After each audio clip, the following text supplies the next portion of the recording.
Merci à toi d'être venu. Merci à toi de m'avoir invité. Malgré tous les intempéries, on y est, nous y est. Ah ouais. Donc, de quoi veux-tu parler aujourd'hui? Enfin non, on va commencer par te présenter quand même. Ouais. Du coup, tu t'appelles Jonathan. Ouais. Et c'est tout ce que je sais. Ouais. Ok. Je m'appelle Jonathan. J'ai 24 ans cette année. Je suis fondateur de la marque PGQV. Je pense que c'est tout ce qu'il y a à dire sur moi. Hein. PGQV qui signifie? Plus jeune que que voyou. Tout le monde ne le sait pas encore. C'est vrai. Ouais. En soi, c'est pas le plus important. C'est quoi le plus important? Le plus important, c'est ce que je vais faire passer comme message, la qualité des vêtements aussi, parce qu'il faut que les personnes qui achètent une fois achètent après. Donc le plus important, je pense que c'est le message et la qualité des vêtements, mais pas le nom de la marque en soi. Mais ça n'a pas une grande symbolique, plus gentleman que voyou? Ça a une grande symbolique, mais en fait, si on connaît déjà PGQV, après deux mêmes un jour, ils vont savoir ce que ça veut dire. Tu vois. Parce que retenir plus gentleman que voyou, c'est long. Tu vois. Quand tu présentes la marque, tu ne présentes pas plus gentleman que voyou parce que tu sais qu'une personne sur deux peut l'oublier. Okay. Donc tu présentes PGQV, tu montres un peu ce qu'on fait, les messages, les vêtements, et tout ce qu'on fait autour, parce qu'on ne fait pas que des vêtements aussi. C'est ça aussi le truc. Vous faites quoi? La musique. Ok, je ne savais pas du tout. Ouais. Je sais que pas mal de fois, je vous ai vu en collaboration avec le Self Crew. Ouais. Mais pour moi, c'était juste dans les vêtements et puis c'était tes collègues et voilà quoi. Non, Self Crew, c'est la famille. Ils ne sont pas impliqués directement dans PGQV, mais c'est pour sa famille. Mais quand je dis musique, c'est plus, je pense pas que tu connaisses encore, mais c'est FDTP, I'm Beast. Non. Bah, tu vas découvrir après. Ok. Un jour ils comprendront. Ça va prendre du temps, mais un jour ils vont comprendre. Voilà. Ok. Et c'est plus du rap? C'est quel style? C'est une équipe de beatmakers, de rappeurs Alors, actuellement, c'est plus du rap. Je pense que sur les mois, années à venir, on va essayer de construire une équipe, une vraie équipe autour de la musique, que ce soit vidéaste, monteur, cadreur, ingé son, beatmaker. Mais pour l'instant, c'est plus du rap chanté. Ok. Mais en Guadeloupe, ou vous allez faire les connexions un peu partout? Je pense un peu partout. Là, si tu veux, on a envie actuellement de mettre la Guadeloupe sur le devant de la scène. Sauf qu'en fait, pour ce faire, on essaye de le faire depuis Paris. C'est pour ça aussi que moi, je ne vis plus en Guadeloupe à l'heure actuelle, parce que je suis sur Paris. Et la difficulté que moi, je rencontre, c'est que la poste, UPS, etc., pour envoyer mes colis en Guadeloupe, ça coûte hyper cher. C'est-à-dire que si tu achètes pour 120 € d'article, tu vas te retrouver avec 140 € à payer, voire 150 pour juste l'envoyer en Guadeloupe et pour qu'après la douane te redemande 20 €. Donc tu passes de 120 à 170, 190 rapidement. J'ai une histoire incroyable. Je me suis installé en Guadeloupe il y a 2 ans. Ouais. J'ai envoyé des colis. J'ai envoyé pour 400 € de colis. C'est un pote qui les a envoyés. Et en plus, le pire, il ne m'avait pas appelé pour me dire le prix avant. Il a juste envoyé et puis c'est vrai que j'ai lui donné l'argent après. 400 €, ok. Ouais, parce qu'en fait, c'était des gros colis, tu vois, le déménagement. Arrivé en Guadeloupe, frais de douane sur mes colis, des vêtements usagés. C'est pas des trucs neufs.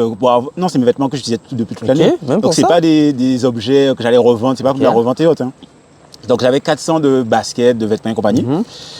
Arrivé en Guadeloupe, frais d'octroi de mer, on me demande de payer 400 encore. Ah, octroi de mer. Alors, dis-toi, pour avoir des colis de chaussures que j'aurais même pu racheter, des trucs qui n'ont pas vraiment de valeur, j'ai dû payer 800 €. Wow.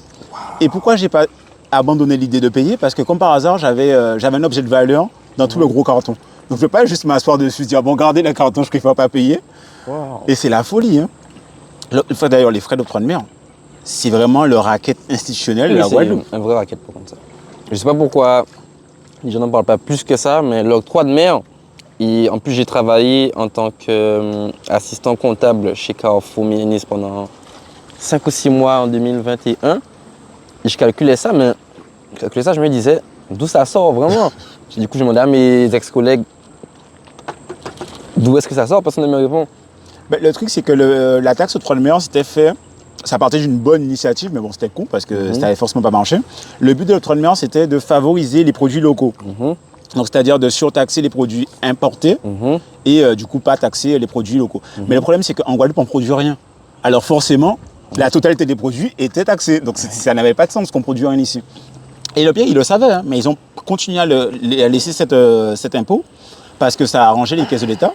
Et il y a quelques mois de ça, non, il y a bientôt peut-être 8 mois, il y a une ministre, je ne sais pas, je crois que c'est la ministre des Transports, elle a déclaré à la radio et à la télé que oui, les frais d'octroi de mer, elle a avoué que c'était du racket et que ça allait s'arrêter, mais qu'ils ne pouvaient pas tout de suite parce que l'État était trop dépendant de la taxe. Ça allait casser leur bilan annuel. Donc en fait, ils ont programmé d'échelonner la fin de l'octroi de mer. C'est-à-dire qu'en 3 ans, ils vont réduire la taxe de genre 20%, c'était à 20, ils vont le baisser à 15, plus 5 et puis ils vont l'annuler. Mais en gros, ils savent que c'est pas bon. Sur combien d'années ils vont l'annuler? Je crois que c'était sur 3 ans. Sur 3 ans. Sur 3 ans. Et ça a dit ça, elle a dit ça il y a 8 mois.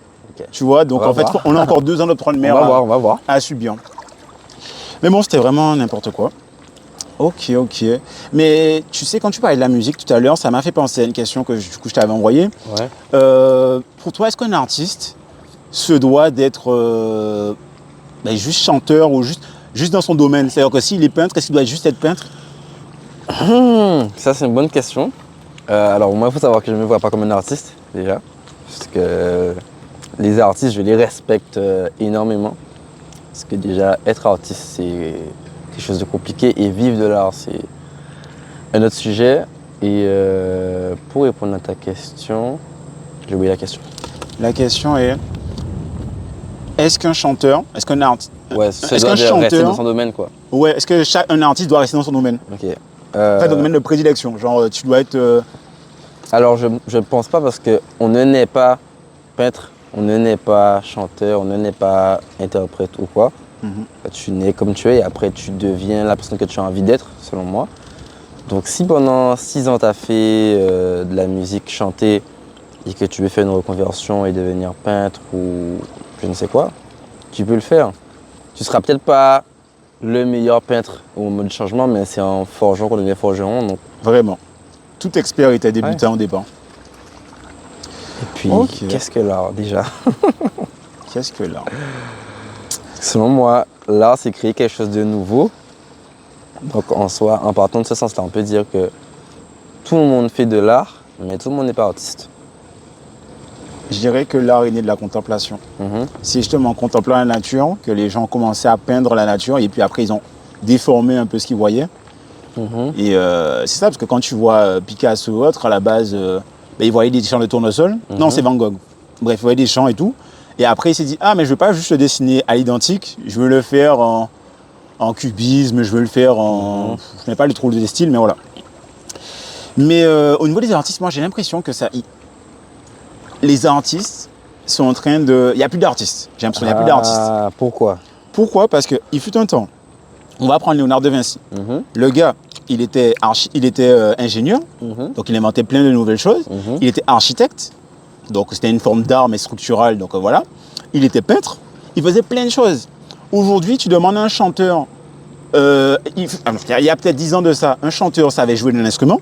Genre la plupart des chanteurs savaient jouer soit du piano, soit de la guitare et compagnie. Après, tu as eu une seconde phase où le chanteur, il savait que chanter. Aujourd'hui, tu as des chanteurs, ils savent même pas, il faut qu'on fasse la mélo, il faut qu'on écrive leur texte. C'est juste les interprètes. Aujourd'hui, un chanteur, c'est un interprète plus qu'un... Je les en veux pas parce que c'est la société qui a fait ça. Ouais. C'est-à-dire qu'aujourd'hui, là on parle de l'art, mais même dans le monde du travail, aujourd'hui, la société fait en sorte qu'une personne se spécialise dans une seule chose. Qui fait qu'aujourd'hui, ça arrive aux artistes où l'artiste ne... Enfin, certains artistes, beaucoup d'entre eux ne savent plus tout faire parce qu'on leur dit, écoute, fais juste ça, quelqu'un va t'aider pour faire ça, faire ça, faire ça, faire ça. C'est vrai. Donc au final, on voit un artiste, mais on ne voit pas le groupe de personnes qui est à côté. Ce que va dire un artiste qui chante, d'aller faire son beat, d'aller s'enregistrer, d'aller revoir ses accords, tu vois. Avant, il le faisait. Ouais. Aujourd'hui, non. Enfin, bon, les beats étaient moins compliqués aussi. C'était moins... il y avait moins de plein de bandes son. Beaucoup plus d'instruments et beaucoup moins de... C'est ça. Mais avant, il le faisait quand même. Genre, il devait d'abord trouver son air de guitare, sa petite mélodie sur le piano, et puis chanter dessus. C'est ça que du coup, moi, j'ai l'impression que ça... Il n'y a plus de vrais artistes. Il y en a, mais très peu. Ouais, bon, j'avoue, j'exagère. Il y en a quand même quelques-uns qui sont passionnés, qui font tout de A à Z. Et puis après, est-ce que c'est pas mieux comme ça qu'ils soient accompagnés plutôt qu'ils fassent tout eux-mêmes? Dans le sens où quand un artiste doit tout faire lui-même, il peut partir dans tous les sens. Tu as raison. On finit par ne plus faire exactement ce qu'on aime faire. Parce je prends mon exemple, même si je ne pense pas que je suis artiste, tu vois, pour les vêtements, je suis arrivé à un stade où si je fais tout moi-même, je vais me perdre. Et là, je vais pas dire que je suis perdu en soi, mais si je regarde bien, j'ai sorti une collection, c'est quand? Fin juin, début juillet, jusqu'à aujourd'hui. On est le 3 septembre. J'ai sorti aucune photo, aucune vidéo pour présenter la collection. Parce que j'étais tellement focalisé sur faire les vêtements, ensuite organiser un événement pour que ce soit vu un petit peu, les mettre sur site, les placer en shop, enfin, sur beaucoup d'autres choses qu'au final, je ne peux pas être partout. Donc là, j'ai pris quelqu'un pour m'aider pour les réseaux sociaux, donc c'est une community manager en alternance. Et ça va m'enlever un poids, mais si aujourd'hui je dois faire tout ça, je suis perdu. Je suis complètement d'accord avec toi. Je suis complètement... Déjà, là, on échange pendant notre podcast, pendant genre X nombre de temps. Donc, si je dois rentrer chez moi et faire me retaper tout le montage de ce qu'on s'est dit, ça y est, ma tête, elle va câbler. Ouais. Donc, j'ai dû forcément prendre un monteur. Encore les micro-trottoirs, tu vois, ça va, c'est des petits extraits. Donc, voilà, mais quand tu dois réécouter 1h30 comme ça et redécouper au moins 1 milliard de fois, ça te rend fou. Donc, ouais, je comprends tout à fait le fait de déléguer un peu. Mais bon, quand tu débutes, t'as pas l'étal, tu vas apprendre à tout faire. T'as pas le choix. Hein. Ben, moi, ça fait 3 ans aujourd'hui que tu as commencé ton projet. j'ai commencé mon projet. Et ben oui, c'est au bout de la 3e. Ben, ça va faire 1 an, enfin, ça va faire 3 ans tout pile. 3 ans et 1 mois que j'ai pris ma première alternante. Du coup, le projet a débuté en juin 2021. Et là, en octobre 2024, j'aurai quelqu'un qui va m'accompagner. Ok. Ouais. Le début était difficile. Hein. Je vais te poser une question, mais j'avoue, elle n'est pas totalement désintéressée. Comment on crée sa marque? Mais d'ailleurs, avant qu'on demande ça, il n'y a pas trop de marques qui pump dans tous les sens. Tout le monde veut faire une marque. Depuis que tu es un nouveau rappeur, il veut lancer sa marque. Depuis que tu es un nouvel influenceur, il veut créer une marque. Okay. Depuis qu'il y a quelqu'un juste comme ça qui a des talents, il veut lancer une marque. Tout le monde veut lancer des marques. Alors, ça date pas d'aujourd'hui. Ouais, aujourd'hui, c'est beaucoup plus médiatisé. Mais si tu veux, les rappeurs, influenceurs et autres ont toujours voulu faire ça. Ben, regarde, on est 2024, il y a 10 ans par exemple, tu avais Booba qui lançait un cut, même plus que ça, plus que 10 ans, peut-être 15 ans. Ouais. Booba qui lançait un cut, Nino Charo. Voilà, Nino qui lançait un NIF. Ça s'est toujours fait. Mais aujourd'hui, avec les réseaux sociaux, TikTok, Instagram, etc., ça se voit beaucoup plus. J'avoue. Ok. Parce que du coup, Booba lançait ça, Nino lançait ça et Niska lançait ça. Mais ça restait très dans leur communauté. Tu vois, ils mettaient pas ça en avant en créant un nouveau Instagram, en créant, s'il y a quelqu'un qui fait des vidéos tous les jours, ils créaient ça. Et puis leur communauté voyait ça quand ils faisaient des clips, etc. Et puis voilà. Et après, le problème aussi des marques comme ça, c'est des marques qui ne sont pas viables, puisqu'en fait, la communauté achète la marque pour l'humain, pour la personne, tu vois, pour Booba, pour Niska, pour Nino, mais pas pour la marque en soi. Ni pour la beauté, ni pour la qualité des produits. Ok. Ah, c'est un produit de merch.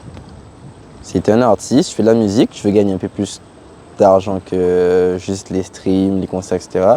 Tu sors du merch et puis ça fonctionne. Hein. Okay. Et puis je pense que c'est quelque chose qui va toujours fonctionner. Après, aujourd'hui, certains artistes poussent le délire un peu plus loin. Je sais pas si tu connais Hamza. Ouais. Hamza a sorti un album l'année dernière, enfin, même ses 2 derniers albums. C'était quoi encore le nom de l'album?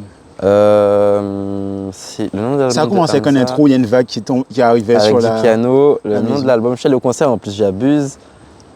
Je vais tricher. Hein. Je sais le concert, franchement, j'abuse. Je dirais. Dernier album, Sincèrement. Ouais, Sincèrement.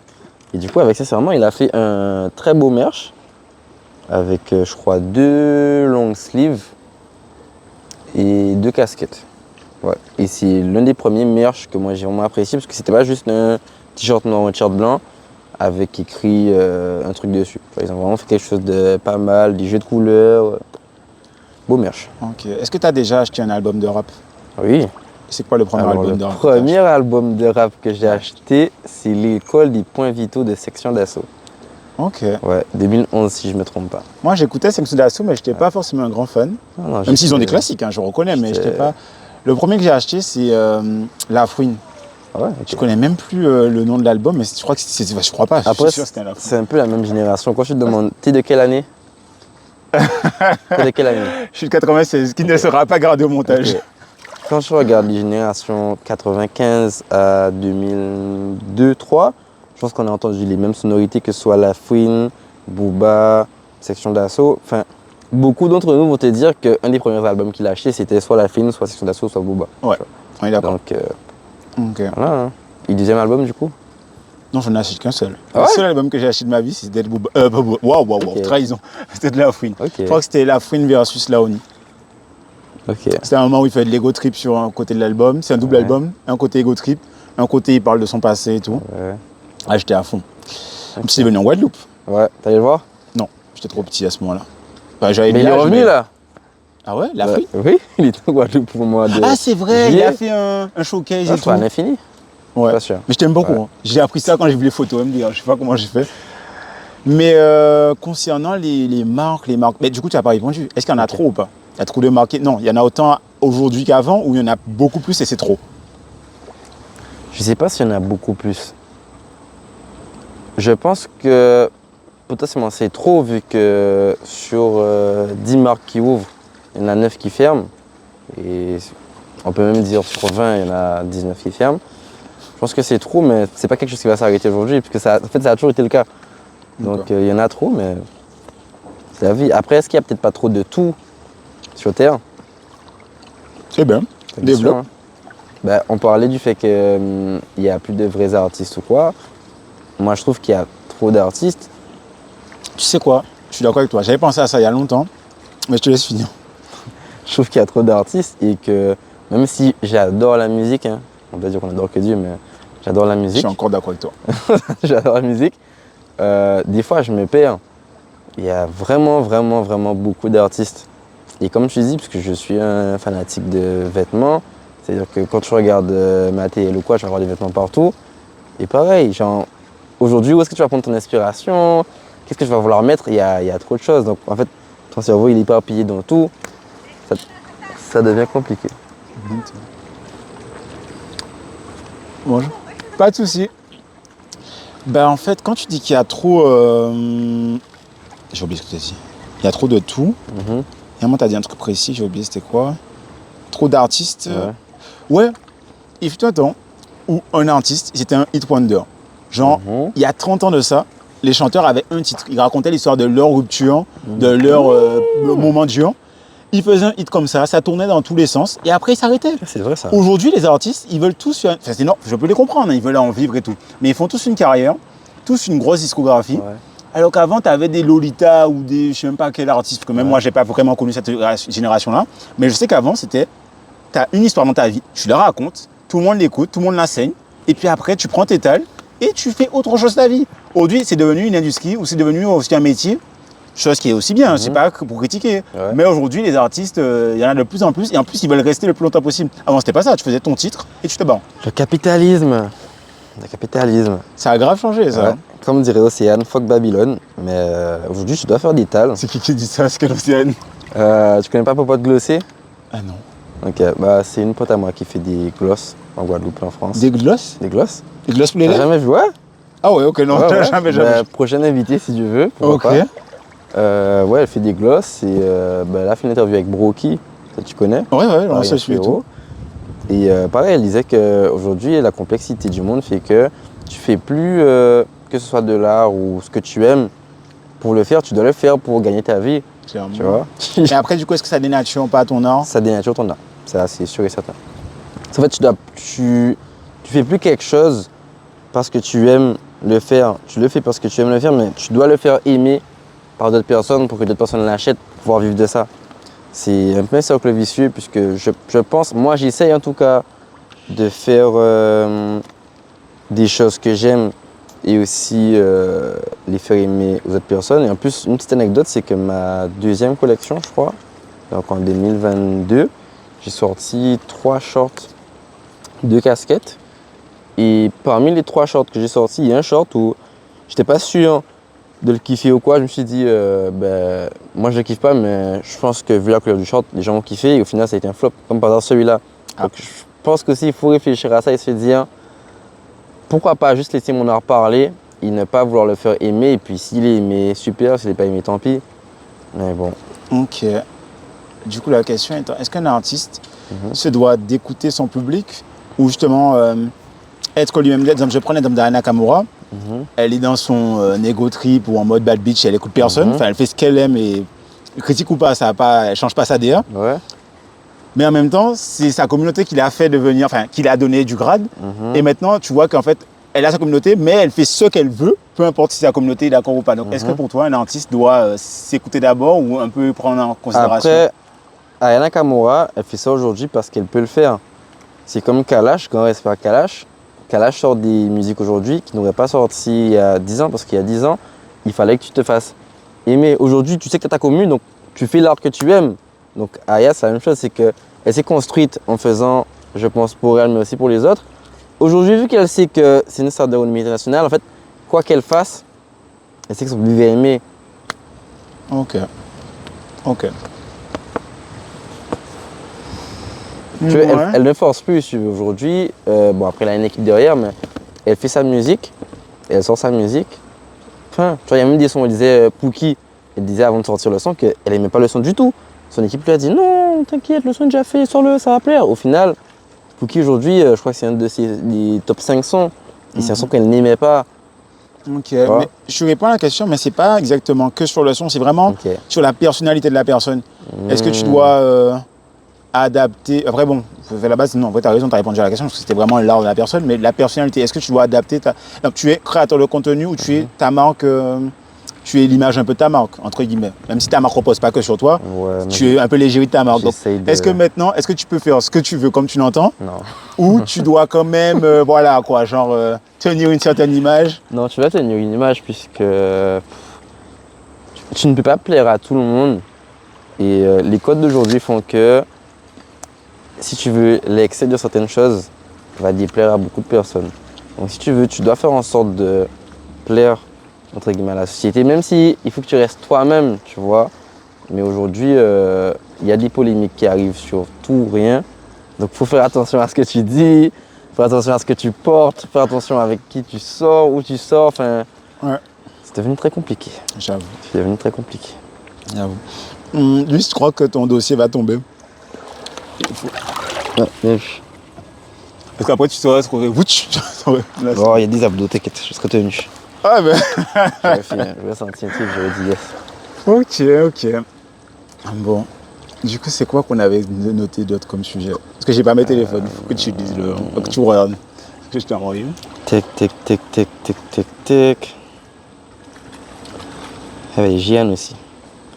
As-tu connu l'époque où l'on disait... Oui, comme tu es dans la mode, tu peux m'expliquer. As-tu connu l'époque où l'on disait oui, tu t'habilles comme un Haïtien ou un blanc? Voilà. Alors, moi je vais te laisser ça Attends, on va les reformer. Hein? Non, je vais te laisser le téléphone. Ah ok, super, merci. Malheureusement... Attends, je reformule ce que je peux. Du coup, est-ce que tu as déjà connu l'époque où en Guadeloupe ou même aux Antilles, on disait ouais, tu t'habilles comme un Haïtien ou tu t'habilles comme un blanc, genre on mettait un style vestimentaire à une communauté, alors qu'en soit chaque personne individuelle. Et surtout, c'était de manière à stigmatiser. Ok. Alors, je n'ai pas connu l'époque où on disait tu t'habilles comme un Haïtien, comme un blanc non plus. Chez toi, c'était je suis jeune, très woke, hein, c'était en mode très respectable. Génération 2000 en tout cas, sachant que j'ai fait l'école au Moule et ensuite lycée à Mornalo, j'ai pas connu ça. Non. Ok. On disait que tu t'habillais comme un Haïtien. Ça, c'est cool parce qu'on disait que tu t'habilles comme un Haïtien quand tu t'habilles en fluo. Parce que les Haïtiens, avant, il y a 20 ans de ça, ils s'habillaient en fluo et tout. Mais comme par hasard, il y a eu la période swag qui arrivait. Comme de par hasard, juste après. Et tu as vu plein de gens avec des collants Galaxy, avec des collants fluo, qui s'habillaient comme ça. En haut, 2 ans avant, on disait que tu étais habillé comme un Haïtien. Même pas un an après, tu voyais tout le monde habillé en fluo comme eux tous. Mais ça, c'était à quelle période? Parce que c'est ça aussi, je crois que ça, c'était quoi? Période 2008-9 Ouais, c'est ça. Tu vois, en 2008-9, j'étais au CE2, CM1, donc... Ouais, tu captais pas trop ça. Même pas, mais on avait nos couleurs à l'école. Nos couleurs? Quand tu fais l'école en Guadeloupe, genre en petite section maternelle et comment ça s'appelle, primaire, tu as des couleurs par classe. Genre, pas en primaire. CP, vous êtes en... moi, primaire, j'avais ça. CP, vous êtes en bleu, CE1, jaune, etc. Donc en fait, tu t'habillais juste pour aller à l'école, quoi.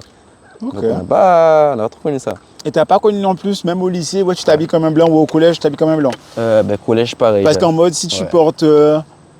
Bon, là, le cardigan, il a disparu. Il y a une mode de cardigan à l'époque. Le cardigan, il est là. Hein. Bon, peut-être pas en Guadeloupe. Il fait ouais, j'avoue. Même en Guadeloupe, il était à un moment, même en Guadeloupe, les gens portaient des petits cardigans tout fins, tu vois. Ok. Et tu t'habillais, que tu portais un cardigan, tu étais comme un blanc. Tu portais une chemise pour aller au lycée, tu étais un blanc. Je vais te dire, heureusement que j'ai pas connu ça parce que moi, c'est des vêtements que je porte aujourd'hui et que je portais même à l'époque. Donc, c'était compliqué. Même quand tu te balades, moi, ma tenue de base, quand tu me croises, c'est genre, tu vois les chemises à fleurs là qu'on vend à Barada, les chemises bien vacanciers là, avec des espèces de perroquets dessus et tout. Et je porte ça avec un short en tissu de base et tu me croises partout comme ça. Et les gens disent, ouais, mais tu es un blanc, tu es un touriste. Mais non, je jure, du matin au soir, soit ça, soit une chemise en lin. Même quand elles sont déjà abîmées, ben, je sors comme ça. Genre, c'est mes anciennes chemises de cire avec un pantalon. Quand elles sont un peu abîmées, je les porte comme ça pour marcher dans la rue et tout. En fait, je les comprends dans le sens où... J'abuse du bail. Tu abuses du bail parce que quand les vacanciers viennent ici, ils viennent vraiment comme ça. Donc en fait, on peut même pas dire que c'est stéréotypé parce que quand ils viennent en vacances ici, ils viennent vraiment comme ça. Donc forcément, vu que tu t'habilles comme ces personnes-là, ils vont te stigmatiser et dire « Ah, tu t'habilles comme un tel » ou peut-être même tu es... Mais non, tu es censé être un défenseur de la mode. Je suis censé être, sauf que le problème, c'est que il y a des vérités absolues. Genre, les vacanciers, ils viennent en Guadeloupe, ils sortent en petite chemise perroquet, fleurs, genre, je sais pas pourquoi, si quand ils viennent ici, ils font un starter pack, ils achètent ça, mais c'est un fait. Non, mais c'est dans le délire, le mood, c'est dit, ouais, je suis trop pina colada. Quand tu vois l'ambiance là-bas, il fait gris toute l'année, c'est vrai que tu arrives ici, tu as envie de mettre un peu plus de couleurs, parce que pareil, les personnes, entre guillemets, métropolitains, qui vont là-bas, enfin, qui habitent là-bas, qui sont toute l'année en noir, gris, bleu marine, etc. Une fois qu'ils arrivent ici, ils ont envie de sortir du orange, du jaune, du bleu, du rose. Enfin, faut les comprendre, ça met un petit peu de peps dans leur vie. Ouais, mais là, je vais tout mélanger. Ouais. Tu dis que ouais, c'est l'uniforme de base des touristes, les t-shirts à fleurs et tout. Ouais. Mais est-ce que tu dirais que si un gars porte du tuyon sur lui, un cuir serré ou un truc comme ça, est-ce qu'il est gay? Non. Tu vois, parce que non, c'est vraiment mélangé. Ouais. Mais genre, pourquoi une tenue serait catégorisée touriste et telle tenue, tu vois, il y a des gens, peut-être pas, toi tu penses pas comme ça, mais il y a des gens qui te diraient, ouais, ils portent, je sais pas, du rose. Attends, il y a 10 ans de ça, tu portais du rose, peut-être que c'était moins accepté que tout. C'est vrai. Tu vois, tu aurais porté du rose, tu aurais dit, ouais, t'es peut-être efféminé, gay, voilà, on va checker, on va regarder. Tu aurais porté un cuir, ben on t'a te dire ça. Ça, par contre, on m'a dit ça. Parce que je portais beaucoup de rose à l'époque, et on me disait, ouais, t'es gay, etc. Mais c'est juste une couleur, hein. Mais bon, c'est vrai que le rose à l'époque était affilié aux filles. Je te jure. Mais est-ce que du coup, t'es pour qu'on casse ces codes-là? Ou est-ce que pour toi, on doit rester au bleu pour les mecs et au rose pour les filles? Alors moi, j'aime pas les codes de base. Tout ce qui est code, tout ce qui est même pas règles, dans GTA bien joué. T'aimes pas les codes? À part dans GTA, j'aime bien les codes. Mais non, tout ce qui est code règles, j'aime pas ça. Genre, j'aime vraiment pas ça. Parce que ça te limite, en fait. Autant les codes, c'est important, les règles, c'est important pour la société, etc. Mais ça limite vraiment l'humain. Alors, dans tout. Parce qu'aujourd'hui, même dans l'art, ben dans la mode, on vient de dire qu'il y a des codes. Genre, j'ai pas fait d'école de mode et peut-être bien que j'en ferai une parce que c'est vraiment ce qui m'intéresse, etc.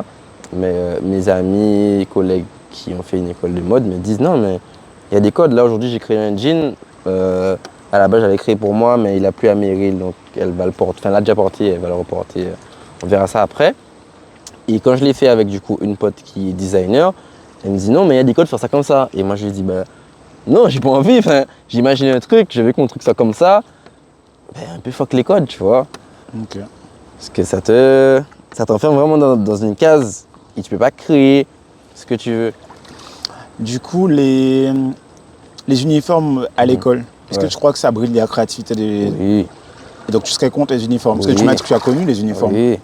Je suis contre. Moi, j'ai connu qu'en maternelle, en vrai. Il n'y avait pas en primaire au collège. J'ai connu uniforme jusqu'au collège. Ah, pas moi. Parce que j'ai fait ma maternelle à Zévalos, ma primaire à Zévalos aussi, uniforme jusqu'au CM2. Et après, en entrant au collège du Moule, uniforme de 6e à la 3e. T-shirt blanc, jean soit bleu, soit noir. Ok. Je crois qu'il est mon téléphone, je crois qu'il est au soleil. J'aimerais pas qu'il s'éteigne, enfin qu'il ferme l'application pendant qu'on parle. Je vais le reculer un peu. Putain, les caprices. Je me rappelle. Le Prime, les Capriciens, moi, Oh, un frérot, hein. Franchement, c'est un c'était truc, hein. incroyable. En plus, il n'y a même pas 2 semaines de ça, ma soeur m'en a offert. Ouais. Quel biscuit a disparu comme ça aussi? Tu connais les biscuits qui ont disparu? T'as connu le Prime du Premium? Ça n'a pas disparu, ça? Je sais pas, peut-être que j'ai quitté la misère. Donc Non. Moi, j'ai acheté ça toujours. J'ai ça dans mon lait. Ben oui. Alors moi, c'est parce que c'était la haine, je mangeais des Premium. Toi, tu t'amuses à manger du Premium. Ben, tu mets des premiums dans ton lait chaud avec ton petit Nesquik, du sucre de canne de Gardel. C'est un petit déjeuner, hein. Tu viens d'inventer une recette là, carrément. Fais breveter ta recette. Je rien inventé, mais gros, je suis sûr qu'il y a plein de trucs comme ça. Wesh. Quand t'as pas de céréales, premium et lait. Ah ouais. Tu manges des premiums avec quoi? Sans rien? Avec du jus peut-être? Tu peux manger des premiums sans rien. Et moi, j'ai connu la vraie misère. Hein. Je mangeais des Premium et pain et de l'eau. Hein. Tu connais la misère aussi, hein, gros. Il y a des gens là, des potes à moi qui m'ont mangé des pâtes et des dombrés. Comment ça, les pâtes avec des dents en même temps? Gros, quand il n'y a rien. Non, t'es un criminel là, désolé, c'est rien. autre chose. Séparément, pas ensemble. Ensemble, gros. Comment ça, ensemble? C'est ce qui restait au frigidaire. J'ai pris. Dans la même assiette? Oui. Mais non. Il n'y a pas assez de pâtes, il n'y a pas assez de dombrés. Je te débrouille, hein. C'est de mon premier rapport, ça en plus. Quand il n'y a pas maman, il va pas, c'est chaud, hein. Ouais. Oh putain, mais non. Moi, j'ai connu le Prime de la misère quand tu... En fait, non, ça, j'ai pas connu. Ma soeur a connu. Moi, j'ai jamais fait ça. C'était eau et sucre. Ouh, j'ai pas connu ça. Moi, j'ai connu par contre pain, beurre et sucre. Pain, beurre et sucre. Quand t'as pas de Nutella, quand t'as pas de confiture ou quoi, tu mets sur ton pain un petit peu de beurre, sucre, tu mets ça au micro-ondes. 20 secondes, là, t'as un bête de truc. Essaye ça un jour, Prime de la misère, ça c'est un truc de ouf. Par contre. Ok. J'ai vu, hein, j'ai pas connu, mais j'ai vu. Parce qu'en fait, il y a eu une différence entre ma soeur et moi. Genre, au moment, comme moi, je grandissais, c'est là où mes parents ont commencé à faire des tales. Et ma soeur, on a 7 ans de différence. Ah Donc, ouais. donc j'ai aperçu ça, tu vois, j'ai pas vraiment vécu. C'est très mentir de dire que j'ai vraiment vécu la misère. Peut-être que j'ai vécu, mais j'étais trop petit pour avoir conscience. Mais genre, pain et tablette de chocolat. Waouh. Tu vois, parce que t'as pas de Nutella. En fait, c'est con, parce qu'en même temps, la tablette, l'avantage de ça, c'est qu'avec la tablette de Nutella, tu peux la faire fondre pour faire un gâteau. Tu pouvais faire du Nutella en faisant fondre au micro-ondes dans le pain.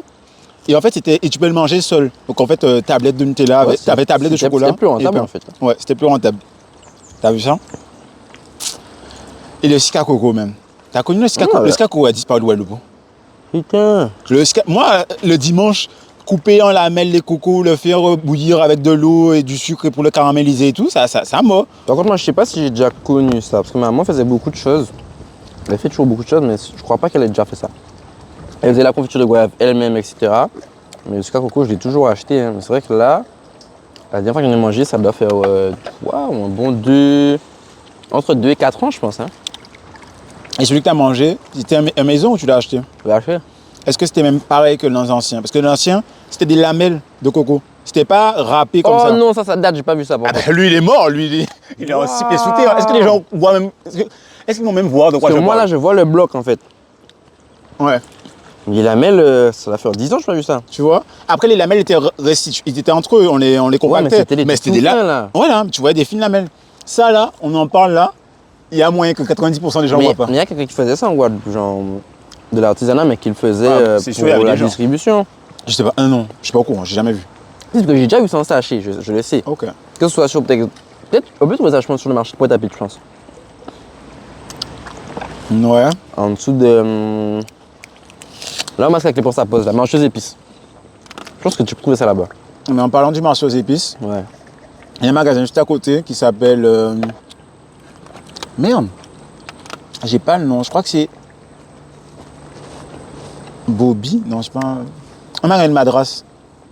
Ok. Juste à l'angle de la rue Frébeau et du marché aux épices, il y a un magasin qui est spécialisé dans les vêtements Madras. Ils font des robes Madras, des hauts Madras, des foulards Madras. Depuis quand? Au moins 2 ans. Ok. Et du coup, j'aimerais ton avis. Est-ce que tu penses qu'un jour on verra l'émergence du Prime, du Madras dans la Fashion Week, de partout quoi? Alors oui, j'aurais même aimé ramener cette émergence-là, mais je pense qu'elle va sûrement arriver avant, parce que là, moi, je prépare. Je vais pas faire une collection entière sur le Madras. Enfin, pour l'instant, c'est pas l'idée, mais je prépare 3 pièces Madras et je vais essayer de vraiment pousser le délire, parce qu'en fait, il y a beaucoup. Beaucoup de gens voient une seule couleur de Madras, Mais il y a une dizaine, voire plus que ça, de couleurs de madras. Donc on peut faire vraiment beaucoup de choses avec madras. Parce que déjà, on s'est croisés à l'Aqua Festival. Et durant l'Aqua Festival, j'ai vu des meufs faire des tenues avec du madras. J'ai dit, putain, mais en fait, ça peut le faire. Bien sûr. Là, je prépare une mini, enfin, 2 jupes madras, mais une mini jupe madras. Et non, vraiment, on va faire beaucoup de choses avec. Hein. Je vais essayer de sortir ça pour. Je vois que la jupe fait la booster. Je veux en tout cas quoi le peine avec la jupe. J'ai essayé de sortir ça pour le carnaval là, mais pas non, mal. Moi, les 2 jupes madras, et du coup après c'est un jean madras. Je suis hypé. Hein. Après, je vais faire beaucoup de choses. Je vais faire des bobs madras ou quoi, mais là, je vais rester dans ce qui est prévu. Pas full madras, j'espère. Hein. Ça fera trop cliché. Ouais. De toute façon, tu mettras ta touche. Tu te contenteras pas de juste mettre découper du madras faire un bob. Ok, très bien. Parce que tu vois, les Africains, et avec leur tenue wax, tu sais, les formes et tout, ils arrivent, il y a du wax à la Fashion Week. Ouais. Comment je ne peux pas accepter qu'il n'y a pas de madras, il n'y a pas de code purement antillais à la Fashion Week? Mais non, on peut pas. Après, il faut qu'on se fasse vengeance. La Fashion Week aussi, si tu veux, pareil, là c'est encore le capitalisme. Ils vont là où il y a du monde, le continent africain, excuse-moi, mais il y a énormément de personnes, que ce soit là-bas, que ce soit des expatriés. Donc en fait, ils savent qu'en faisant du wax à la Fashion Week, ça va être vu, ça va être repris, que les Africains vont être fiers de poster ça, etc. Là où ils savent que mettre du madras à la Fashion Week, il y a une communauté de combien d'Antillais, que ce soit en France. En Ile-de-France, on m'a dit récemment qu'on était à peu près plus de 300 000. 300 000, mais c'est rien. Tu vois. Ouais, sur l'Île-de-France. 300 000, c'est rien. Il y a 66 millions d'habitants en France, je pense, hein, j'ai pas de chiffres, mais il y a au moins 10 millions d'Africains. En fait, je prends toute l'Afrique. Ok. Donc, oui, ils savent qu'ils vont toucher ces personnes-là. Par contre, en Afrique, ils sont genre 1 milliard, oui. pas 1 million. Ok, je croyais que tu disais qu'en Afrique. Non, en France. Ok, en France. Les Africains présents en France. Ok, très bien. Mais par contre, je suis pas d'accord avec toi sur le point que les Antilles influencent la France et la France influence le monde. Tout part des Antilles. Comme dirait Eiffel, le centre de la Terre, c'est en Guadeloupe, c'est papillon, butterfly. J'ai pas la ref, mais c'est ça même. Guadeloupe is the butterfly of the world. Voilà, c'est ça, exactement. Tout part de Guadeloupe. Donc, ouais, du madras, ça serait bien. Hein. Ça serait bien, ça serait bien. Mais tu as raison. Le fait qu'ils surfent l'appropriation culturelle, tu vois, quand ils voient qu'ils vont reprendre un truc, tout le monde sera fier, il va rebooster, alors qu'en fait, c'est juste un effet d'appel, tu vois, juste pour faire la communauté. C'est comme si je te disais aujourd'hui, par exemple, Jules Koundé. Tu vois, c'est une icône de la mode française. Et même, c'est une icône de la mode dans le domaine du sport. Aujourd'hui, Jules Koundé, si Guadeloupéen, il décide de porter du madras dans un rassemblement pour l'équipe des Bleus ou même à la Fashion Week, ça va être boosté. Tu vois, donc il faut en fait ces personnalités-là publiques pour déjà commencer à mettre le madras en vogue pour qu'après, les grandes marques commencent à le booster. Mais sans des précurseurs, ils vont jamais d'eux-mêmes prendre le madras et le mettre sur le toit du monde. Ils n'ont rien à y gagner. Okay. J'avais oublié de en parler.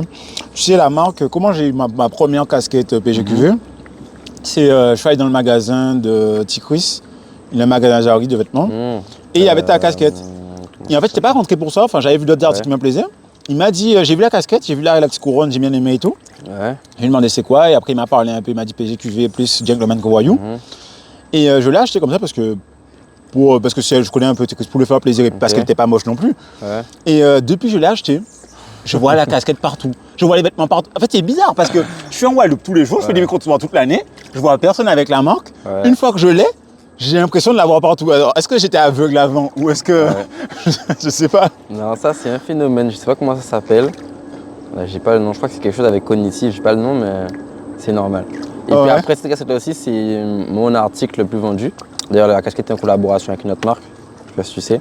Non, je sais pas. C'était en collaboration avec la marque d'un cousin à moi qui s'appelle Thomas, et du coup la marque c'est Cub.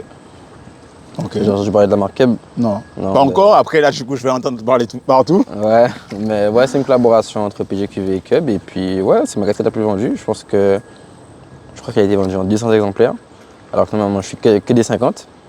Pour te donner un petit écran pour voir un peu, donc oui c'est un petit peu normal. Je trouve que la Guadeloupe c'est très petit. Tu vois, tu m'aurais dit ça en France, j'aurais été, voilà, la Guadeloupe c'est très petit, donc forcément quand tout le monde fait ses courses, que ce soit à Minis ou Destreland, tu es sûr de pouvoir croiser du monde avec les mêmes habits que toi, tu vois. Ouais. Franchement, je vais te dire, je serais capable de dire que statistiquement, si je vais à Descland, je vais croiser forcément une personne avec du PGQV. Je te jure. Chaque jour, je pense. Non, parce que contrairement à ce que j'en pense, je ne suis pas à Descland tous les jours. Ok. Là, moi, j'y suis 2 jours dans le mois. En Ah gros, ouais. je travaille de 11h à 16h, ça fait 5 heures de tournage. Je refais ça le deuxième jour, donc ça me fait 10 heures de tournage.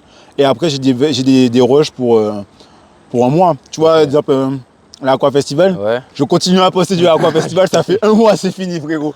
T'as vu? Dans l'Aqua Festival, je suis arrivé là à midi, comme ça. Ouais. J'ai filmé jusqu'à À 19h. midi. Non, j'exagère, à 14h. Ok. Le soleil était trop chaud. Personne ne va répondre à mes questions sur le soleil chaud. Mais grosso modo, j'ai fait genre 10 heures de tournage. Et j'ai des vidéos pour un Tu vois, mois. ça, c'est un problème des festivals en Guadeloupe aussi parce que pour avoir vu et vécu d'autres festivals en Europe, les gens arrivent vraiment à l'heure là-bas. C'est-à-dire qu'ils savent que le festival finit à minuit.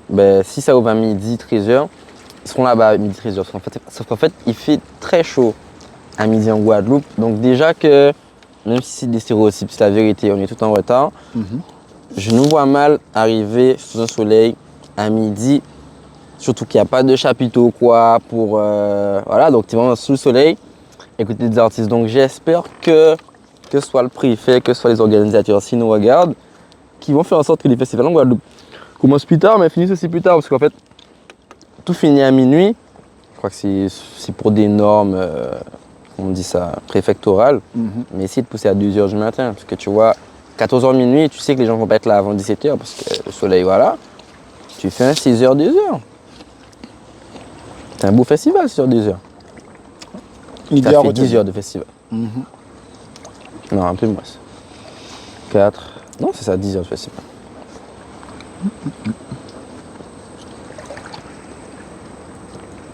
Je sais pas. Si. Non, oui, je suis d'accord avec toi. 16 minutes, ça fait 8 plus. Dis pas ça, je suis d'accord. d'accord avec toi, mais je me dis. Du coup, de quoi on va parler maintenant? Enfin, il y a des sujets qui sont notés.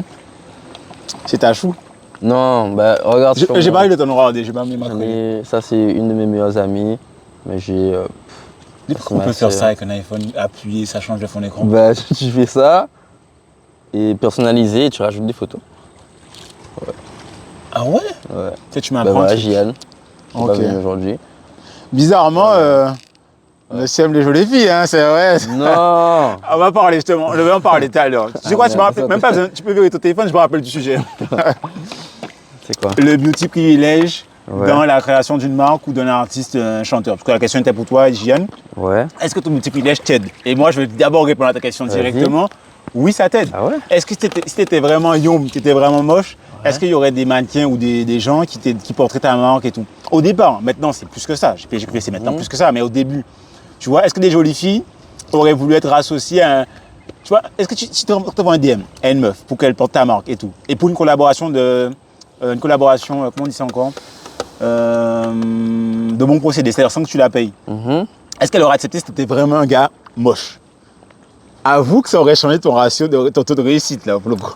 Alors, il faut se dire que au début, je ne me permettais pas de contacter des belles meufs ou quoi parce que j'avais pas de notoriété ou quoi qu'il y ait. Donc, je me suis dit, je vais juste demander à mes potes, tu vois. Donc, j'ai commencé à faire les photos avec mes potes. Comme par hasard, tes potes étaient jolis parce que. Non. Tu vois, tout est relié. Tout est relié. Non, en fait, quand tu regardes bien surtout ces potes-là, on est potes depuis des dizaines d'années. Hein. Donc, Tu crois qu'elles n'avaient pas localisé le poulet de la personne? Tu crois qu'elles n'avaient pas anticipé? Tu crois qu'elles n'ont pas anticipé sur 5 générations? Non, en vrai, non. On va parler de ça parce que là, je commence à être trop de l'année. On t'écoute. je pense que le beauty privilège, ça change quelque chose, mais ça change pas la donne non plus. Ça fait pas tout, forcément. Ça va t'aider. Par exemple, on va prendre l'exemple de Shensia où il y avait un débat. Si Shensia n'était pas aussi belle et aussi bien formée, est-ce qu'elle aurait eu sa notoriété? La réponse, c'est non. Mais elle a un talent. Ok. Mais je ne pense pas qu'aujourd'hui, Shensia, avec son talent, si elle n'avait pas son corps, son visage, etc., elle serait là où elle est aujourd'hui. Donc forcément, ça t'aide, mais tu peux faire sans. Moi, aujourd'hui, ce que je veux vraiment essayer de faire, moi, c'est... Parce que, ok, je suis égérie de ma marque, mais j'ai pas envie d'être trop connu, j'ai pas envie d'être une star ou quoi. Donc j'essaie vraiment là de pousser la marque et de faire en sorte qu'on me voit moins. Ok. Tu vois. Mais est-ce que je suis prêt à me dire à quel pourcentage le beauty privilege être dans un projet artistique? Genre si tu es chanteur ou si tu es dans une marque, ou enfin tu as compris, dans une démarche artistique, quel pourcentage représente l'avantage du beauty privilege? Je pense un bon 20% quand même. Parce qu'en fait, quand tu as un beau visage, que tu t'habilles bien, etc., tu seras forcément plus facile à marketer, plus facile à mettre sur un flyer, plus facile à être vu.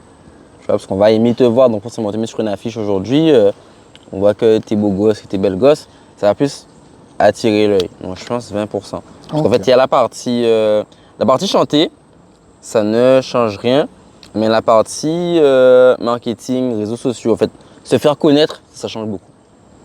Ça change beaucoup. J'arrive, je crois que j'ai mal placé celui-là. Du coup, ben, bon, 20%. Ouais, je pense. Ouais, parce qu'aujourd'hui, le problème de on va dire l'impact sur la musique par exemple, le problème de la musique c'est qu'aujourd'hui, malheureusement, et je pense que même moi j'en fais partie, on n'écoute plus de musique, on écoute un personnage. Ah, je devais aborder ce sujet-là avec toi. On écoute un personnage, ce qui fait qu'en fait, ta musique on va l'écouter, mais on va d'abord te voir toi. Et après, c'est quand on fait le mix des deux, qu'on va choisir si on t'écoute ou pas. Je suis d'accord avec toi. Mais il faut, aujourd'hui, malheureusement, hein, parce que vraiment je l'ai dit malheureusement, il faut créer un personnage autour de sa musique. Clairement. Tu peux plus arriver, juste chanter et dire que, voilà. Le branding, mais autour de tout, hein. Tout ce qui est artistique, il faut un personnage, il faut une DA. Ouais. Et moi, mon problème, c'est que je rencontre pas mal de chanteurs ou de personnes dans le monde de l'art, de la communication et de l'art. Et rares sont ceux qui ont une DA. Et pourtant, c'est des gens que j'apprécie, hein, tu vois, mais qui des fois chantent bien, des fois chantent moins bien et tout. Mais j'en trouve rarement sur une DA affirmée. J'ai l'impression qu'en Guadeloupe, personne n'a de DA. Par contre, quand justement je suis allé checker l'Instagram de Gilliane là récemment. Gilliane? Ouais, c'est hier soir, je suis allé checker. Gilliane. J'ai vu quand même que depuis bien avant, je remontais sur Instagram, j'ai vu que quand même elle avait un flow. Tu vois, elle avait un flow et tout. Et je me suis dit, ben, au moins elle en a un. Okay. Mais généralement, je vois des artistes, c'est pas poussé, hein. Ils préfèrent travailler leur texte et tout, mais ils comprennent pas que quand tu écoutes un artiste, moi j'écoute RK parce qu'il t'expliquait que voilà, il doit tout baiser, parce que voilà, voilà, j'écoutais La Fouine parce qu'il t'expliquait qu'à l'époque il mangeait des pieds. Tu vois, c'est ça. Il rappe bien, ok, mais je m'identifie à lui, tu vois. Mais tu sais que c'est le problème aux Antilles aujourd'hui. Parce que là, on voit Kalash, on voit Meryl, mais à part ces deux personnes-là, il n'y a pas d'artiste antillais qui a une direction artistique affirmée. Il y en avait quand même, parce que Kima, oui, quand il t'expliquait à l'époque de L6, parce que maintenant là, il fait du son love, mais à l'époque, il t'expliquait qu'il était dans le bendo et compagnie, ça allait, même si j'ai pas capté dès le départ. En fait, ça allait, mais c'est le même discours que tous ceux qui font de la trappe aux Antilles. Ok. Tu vois? Là où Kalash n'a pas eu ce discours-là, tu vois. Kalash, à l'époque, moi, le truc qui m'a vraiment hypé, c'est Bendo à l'époque. On ne fait pas moi dans Bendo. C'était vraiment iconique et c'était poignant, tu vois. Tu sais expliquer que voilà, il faut hustler, il faut vraiment mailler les sous et tout. Sans parler de drogue, tu vois. Ouais, je me rappelle pas de tout le texte, mais ouais. Et c'est ça, en fait, le truc. Il faut avoir une DA. Il y en a pas mal qui n'ont pas, ou qui ont la même que tout le monde. Soit ils en ont pas, soit ils ont la même de rapper la rue et tout. Alors que tu peux rapper la rue, mais tu peux le faire de manière artistique. Exactement. Récemment, j'étais à Mortenol et je vois que la nuit, Mortenol, c'est pas super bien éclairé. Et le seul éclairage qu'il y a, c'est genre à travers les fenêtres des gens. Sur leur balcon, il y a de la lumière. Et je trouvais qu'on pouvait faire un plan. Les rappeurs, ils auraient pu faire un plan de nuit où ils mettent une lumière pour éclairer le visage de la personne. Et derrière, ils voient le bâtiment, mais juste avec les lumières des bâtiments, tu vois. Deviens producteur. Ah, mais il faut savoir que la photographie, c'est vraiment mon dada. Genre avant les réseaux sociaux, enfin les vidéos et tout, c'est vraiment la photographie mon truc. Pourquoi tu t'es lancé dans ce monde-là? Parce que mon parcours est chaotique. Déjà, la photographie, j'étais très chaud, mais je me suis jamais spécialisé. C'est-à-dire que je t'ai dit mon âge, et pour l'époque, j'avais un très bon niveau, mais mes parents ne croyaient pas du tout à la photographie. Et moi-même, j'ai pas eu les couilles d'aller dans mon domaine, d'assumer mes choix. Donc j'ai pas fait de formation, je suis pas allé dans cette université, je me suis pas formé. Et au final, des personnes qui avaient moins bon niveau que moi, qui se sont formées, ils m'ont mis une vitesse. Tu vois, aujourd'hui, je peux l'admettre, même si j'ai encore l'œil, mais au niveau du traitement et de ça, je suis HS. Et en même temps, même quand j'ai voulu reprendre j'étais vraiment sûr que c'est l'audiovisuel, la communication qui m'intéressait. À ce moment-là, je me suis dit, en vrai de vrai, déjà, j'ai du retard. Et de deux, la photo, maintenant, tout le monde il y a l'IA qui arrive. Ouais. Les gens sont de plus en plus sur les réseaux sociaux, donc il y a de plus en plus de photographes. Donc je me suis dit, ben, là, j'arrive trop tard. Donc voilà. Donc j'ai préféré m'axer sur les vidéos. Parce que les vidéos, encore, il n'y a pas beaucoup de gens qui font des podcasts, tu vois. J'ai une certaine marge d'avance, enfin, dans le bon timing, on va dire. Mais la photographie, j'ai toujours aimé ça. Mais là, j'ai trop de retard pour attraper ça. À moins que un jour, mais bon. Voilà. Donc j'ai préféré me focaliser sur le plus rentable, qui était la vidéo. Et le rapport, c'est que tu vois un plan comme ça, un plan avec bien les lumières de la ville au fond, juste tu mets un petit éclairage pour que la visage de la personne sorte bien. Mais les gens vont... Contacte un artiste en Guadeloupe pour faire ça. Ben justement, dans les musiciens que je fréquente, et ben souvent quand ils regardent mes stories Instagram ou mes anciennes photos, ils voient des spots et tout, ils me demandent c'est où, etc. Ou du coup en fait des fois je donne des spots aux gens, je donne des idées. Là par exemple, c'est qui ton top 5 artistes en Guadeloupe? Top 5 artistes en Guadeloupe. Top 5 artistes en Guadeloupe. Il y en a un, je l'aime bien, il a arrêté, je crois que c'est Tifray. Ok. Tu vois, un artiste de Goyave, je crois. Et à un moment, il a eu son prime très chaud. Après, il a disparu. Je me demande pas pourquoi. Et là, je l'ai retrouvé récemment sur TikTok, mais il a plus sa cadence et tout. Mais il était bon, il transcrivait vraiment bien l'émotion. Après, bon, c'est un pote, donc je vais dire The Same ou Totof. Non, mais en vrai, un artiste guadeloupéen, je connais pas trop. Hein. Ah ouais, Donc, moi, j'aime bien la démarche de Safe Crew. Mais je t'avoue que je n'accroche pas à leur musique. Mais j'aime le personnage, j'aime le truc, tu vois. Mais la musique, la sonorité me passe mal, tu vois. Parce que c'est trop old school un peu ce qu'ils font. Les derniers EP, c'est old school parce qu'ils veulent en fait créer une musique qui dure dans le temps. Si je dis pas de conneries, les EP s'appellent... Comment ça s'appelle? Tu sais que c'est un rapport avec le fait qu'ils veulent beaucoup de musique. Ouais, j'ai pas envie de tricher cette fois-ci. Laisse-moi réfléchir. Les EP s'appelle comment? Safe Crew. C'est juste qu'il y a un rapport avec le fait qu'ils veulent toujours plus de musique. Et c'est pour ça que moi je sais que j'aimais beaucoup cette démarche-là. Je vais tricher, hein. Oh là là. Fais-toi plaisir. C'est parti. Mais moi j'en ai trouvé un. Voilà, non, j'abuse. C'est quoi? T'as trouvé? Assoiffé de son. Assoiffé de son. C'est le nom des deux derniers EP. Assoiffé de son 1, Assoiffé de son 2. Dis-moi. J'ai trouvé la pépite. Ouais. Avant, j'avais un format micro-trottoir de conseille-moi un artiste qui m'a été plus de visibilité. Et on m'a conseillé 2 pépites, dont une, je ne me rappelle pas le nom, donc je ne vais pas retrouver, mais il y en a un qui m'a fait tilter. C'est Gabana. Un mec de Port-Louis. Putain, il est trop chaud. Pas mal. Tu connais? Ouais, c'est le frère d'une pote. Donc, ouais. Eh ben, je connais ta pote en question. Je connais ta pote en question. Big up Océane. Ouais, je connais Océane, ouais. Mais je ne savais pas que c'était son frère. Ouais. Genre, un jour, on m'a conseillé l'artiste et je connaissais sa sœur depuis avant. Enfin, je connaissais Océane avant. Et c'est après que je me suis rendu compte qu'ils sont sœurs et frères et tout. Mais Gabana est très chaud. Surtout le son qu'il a sorti avec un de ses potes et tout. J'ai oublié le nom, mais ils font souvent des trucs ensemble. C'était trop chaud, c'était trop chaud. Oh là là. Pendant que je faisais le montage, j'ai réécouté le son, je sais pas combien de fois après. Et c'était un plaisir de faire le montage. En soi, t'écoutes pas beaucoup d'artistes guadeloupéens. Non, j'avoue, pas trop d'antillais. T'écoutes quoi comme du rap français, du rap américain. Moi, j'aime bien les histoires d'abnégation, c'est-à-dire se donner à fond dans son art, quitte à se mettre à son détriment, de se mettre en danger, genre The Kid Laroi, tu vois, dans son clip avec Never Broke, je sais pas. Again.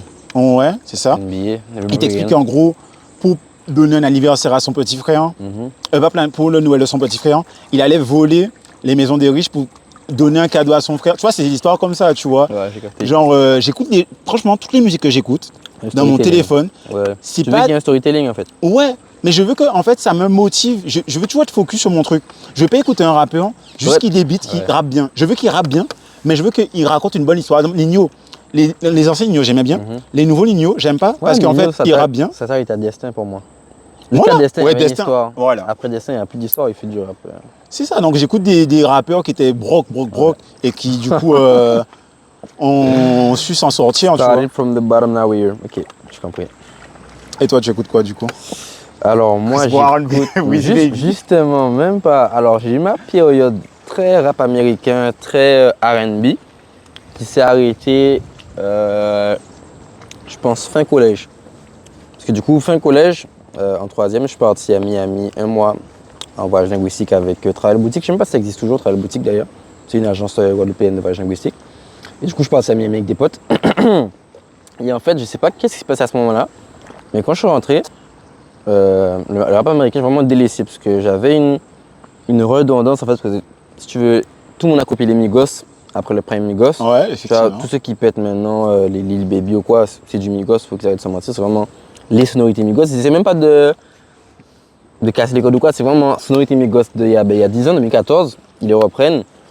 Et le R&B aujourd'hui de Chris Brown, O'Malley, etc., il est moins en vogue qu'à l'époque. Mais en tout cas, tout ce qui était Migos, Lil Wayne, etc., moi je pense que j'ai eu ma dose. Donc là aujourd'hui j'écoute beaucoup de rap français. Ok, comme. Beaucoup de rap français, comme SCH, comme Bébé Jacques. Bébé, hey! Hier soir encore. Je vois ta story, je vois que tu mets Bébé Jacques, je suis à fond, je suis à fond chez Bébé Jacques. Hein. Franchement, je kiffe tout, c'est fantastique, ça m'a de parler. Il est tellement instruit, Chez ce mec-là. Scandinave, bijoutier, je connais tout. Il est tellement instruit, ce mec-là. Mais tu vois, par exemple, lui, il raconte vraiment une histoire. Et je sais pas si tu as suivi. Quand il parle de son père et qu'il regardait les panneaux et tout dans sa voiture et tout. Même son. Alors, je crois, avant mon dernier album, où clairement, le mec parlait de sa dépression amoureuse, tu vois. Et pourtant, tu le vis même pas en mode dépression amoureuse. Il fait du son.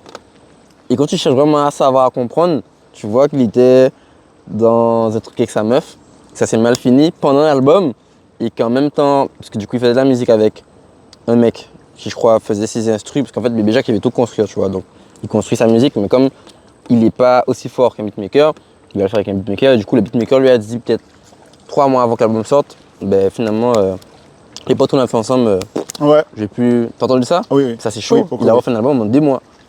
Et il te raconte dans l'album qu'il refait ben, qu'il devait faire un album, que c'est pas ça, et que non, c'est Je vraiment... finance PGP1 avec PGP2 et C'est tout. fort. NBO. Et moi, je suis. Et il faut fort. voir. Dis-toi en plus, quand je suis rentré en Guadeloupe, Ouais. c'est vraiment le moment où j'ai saigné Bébé Jacques. Quand il t'expliquait que justement, il se Il y a relançait. 2 ans, Ouais, bientôt 2 ans. Quand je suis revenu, c'est au moment où il commençait à sortir après nouvelle école. Nouvelle École. Ouais. Et il sortait, ouais, je finance PGP1 et PGP2.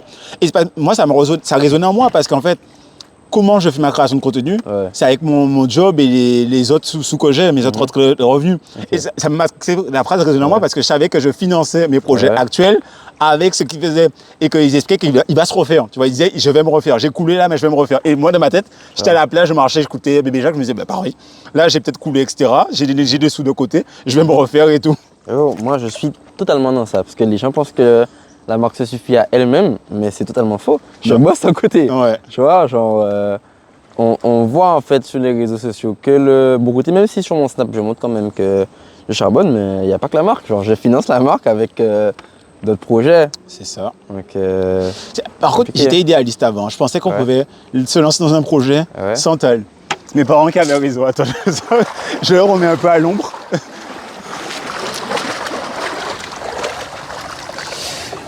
Du coup, est-ce qu'au départ, dans le lancement de ta marque, tu pensais que ça allait rouler tout seul? Tu étais un idéaliste qui pensait qu'on peut lancer un business sans capital ou sans revenu à côté?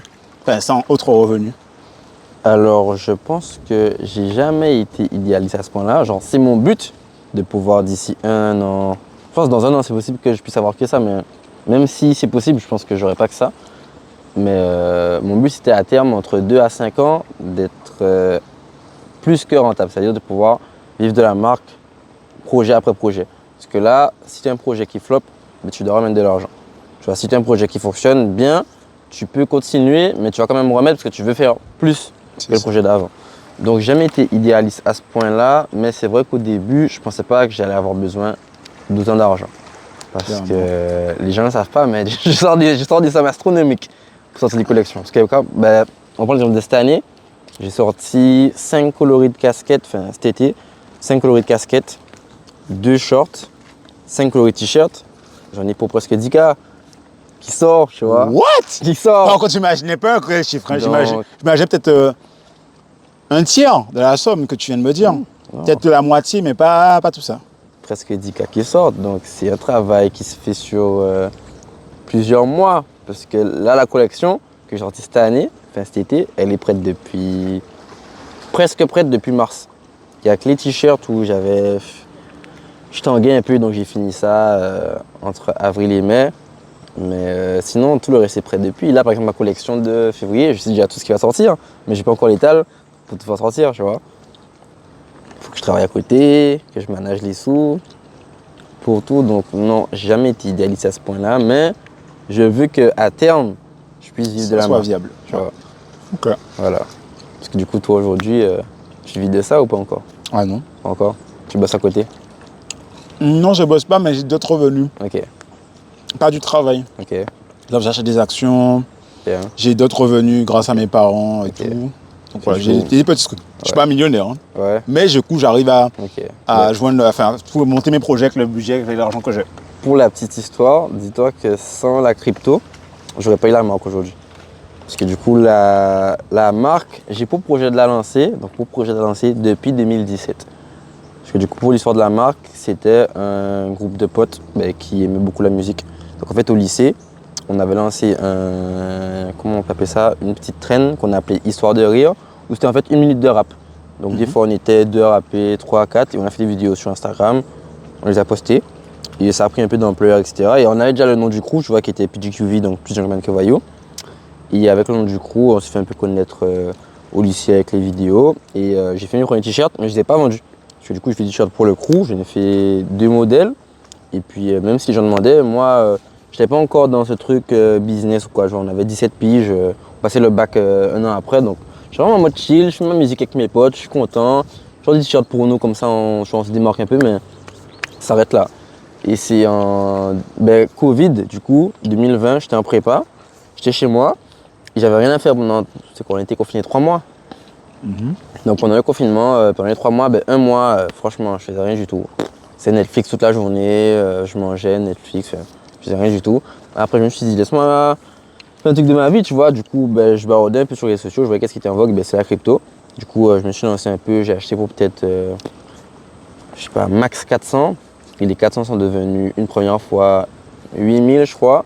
J'ai pas revendu à 8000 parce que je connaissais rien. Moi, je disais. Ether, Bitcoin ou Solana? Aucun des trois. Ah, j'ai acheté de l'Ether quand même, fut un temps. J'ai acheté un Ether avec. Attends, un Ether entier? Ouais. Quand l'Ether Combien d'argent tu as comme ça? Un Ether entier? quand l'Ether était à 1004. Écoute, en fait, j'ai fait genre en 2020, entre 2020 et peut-être max janvier, février 2021.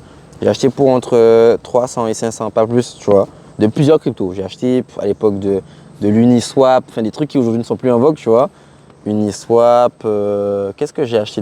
Un truc qui m'a... Chiliz, ça c'est ma crypto qui m'a vraiment fait exploser. Du coup, j'avais acheté peut-être 100 balles de Chiliz, j'ai revendu pour 1009 de Chiliz. Donc en gros, un fois 19 ou autre, je sais même plus. Non, je crois que j'ai fait un fois 80 sur Chiliz, je sais même plus. Enfin, bref. Donc mes 100 balles de Chiliz sont venues à 1009. Et après, avec ces 1009 là, j'ai acheté un Solana à 1004 à l'époque. Et après, j'ai investi le reste au part. Et bon, bref, avec tout ce que j'avais, je suis monté à 8000. Et je n'ai pas revendu à 8000, j'ai revendu à peut-être 5000 et quelques. Et avec 5000 là, en fait, j'ai financé les débuts de la marque. Du coup, la marque a commencé avec des sandales. Je crois que j'ai fait 150 sandales en tout. Et ouais, je crois que si je fais un calcul, peut-être quasiment tous les sous de la crypto se passaient dans la marque à ce moment-là. Donc sans la crypto, j'aurais pas eu la marque aujourd'hui. Donc on a fait ça. T'as connu les Dickies? Oui. C'est quoi la question? Ah ouais, t'as connu les Dickies? T'en as eu? J'ai eu des Dickies. T'as kiffé, hein? J'ai kiffé, je kiffe toujours aujourd'hui les Dickies. Ouais, non, franchement, je me demande comment on a porté les Dickies. Regarde les 3 shorts que j'ai sortis. Ouais. Genre, analyse-les. Ouais. Les 3, c'est des inspirations du short Dickies. Moi, c'est moins ample. Le Dickies, c'est quoi? C'était un délire, en vrai. C'est genre, vraiment, regarde les shorts.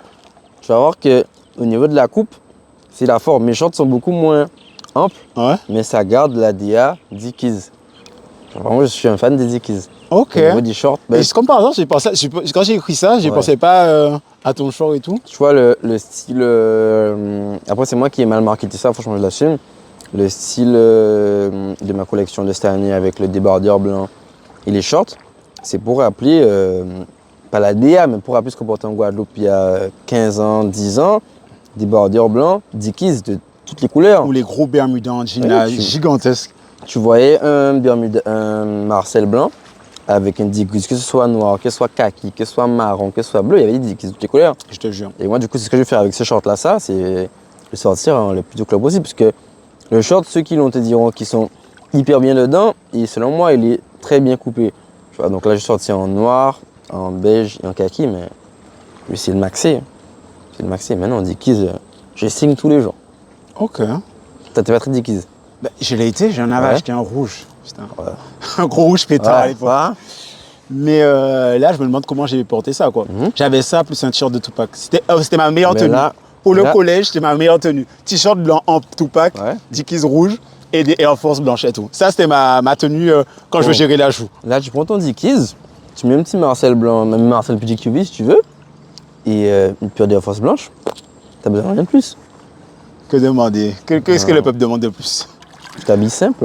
Ok. Mais il y a un vêtement qui a disparu. Et comme par hasard, j'en ai parlé, 2 semaines après, je vois des panneaux 4x3. C'est quoi?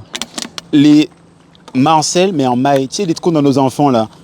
Les débardeurs, mais Avec, à trous, là, avec les carrés. Ok. Pour bien aérer, pas que ça colle au t-shirt. Je vois.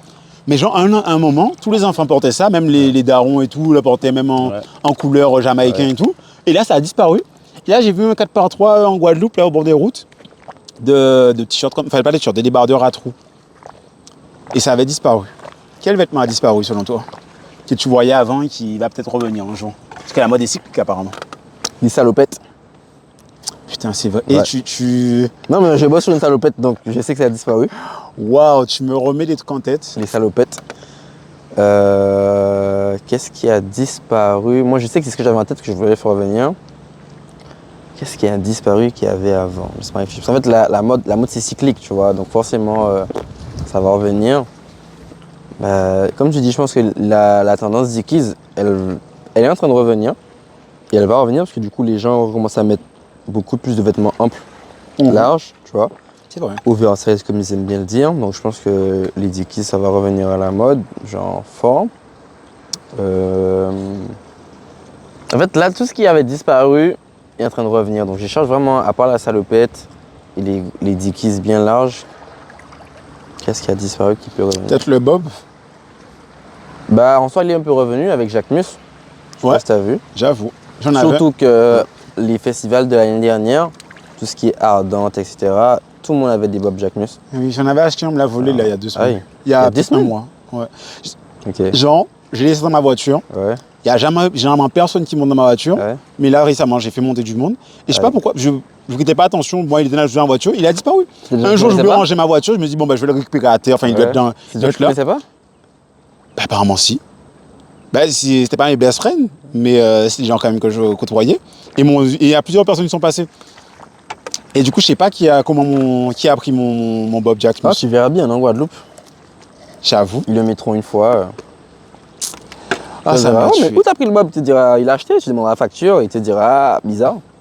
Tu sauras, hein. En plus, le mien, il a un signe parce que Ouais. j'avais fait de la peinture sur vitre. Tu sais, c'est la peinture qui, comme les vitraux, bref. Et en gros, j'avais posé mon bob dessus et il a une tache à l'arrière colorée Ça saura pas? et ça sort pas. Ça sort pas. Donc, Voilà. Tu sais maintenant. donc un jour, ouais, peut-être que je le recroiserai, mon fameux bob. Bob, non.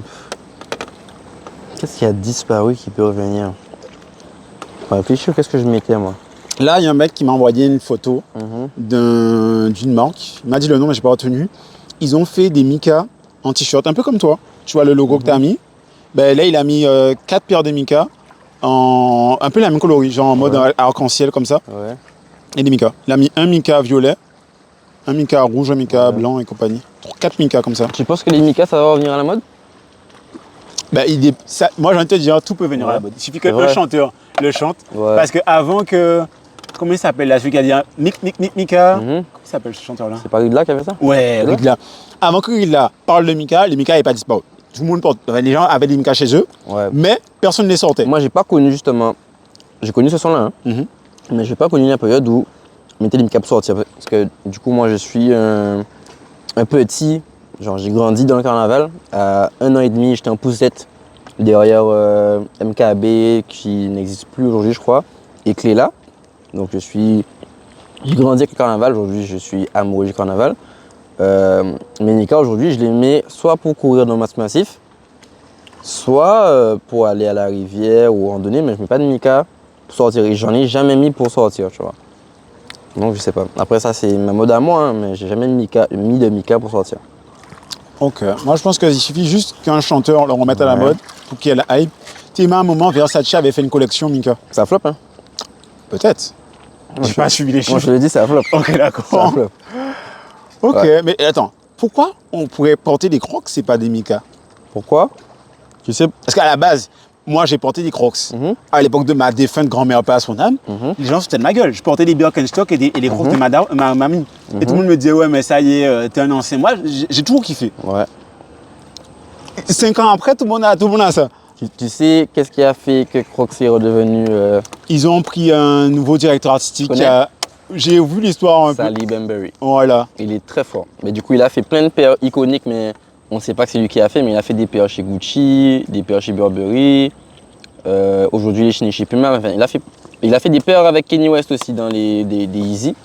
Donc non, Sally Bembury, il est très fort au niveau de la footwear. Et du coup, il a fait, moi je crois que j'ai 3 modèles de Crocs Sally Bembury. Et en fait, l'engouement qu'il a créé avec ces Crocs, vu que c'était des paires très limitées, ça fait que les gens ont vu ça, mais il n'y en avait plus, donc ils sont tournés vers les autres Crocs.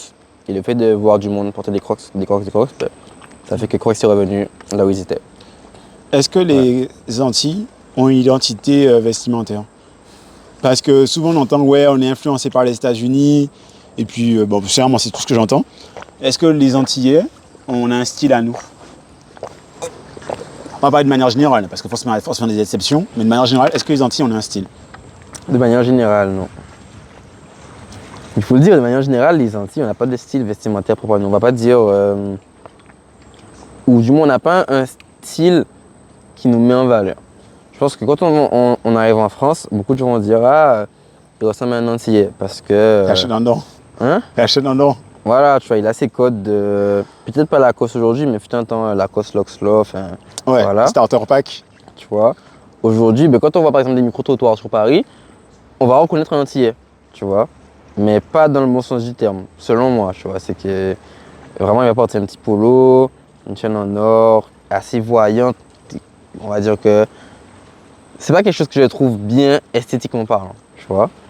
Et un petit Bermuda en jean. Donc aujourd'hui, on peut dire qu'on a un style reconnaissable entre guillemets, mais pas un style qui fait du bien à l'œil. Je sais pas si tu vas me comprendre. Ok. Ouais, je peux Ok. Je pense qu'on en a. On a nos items iconiques.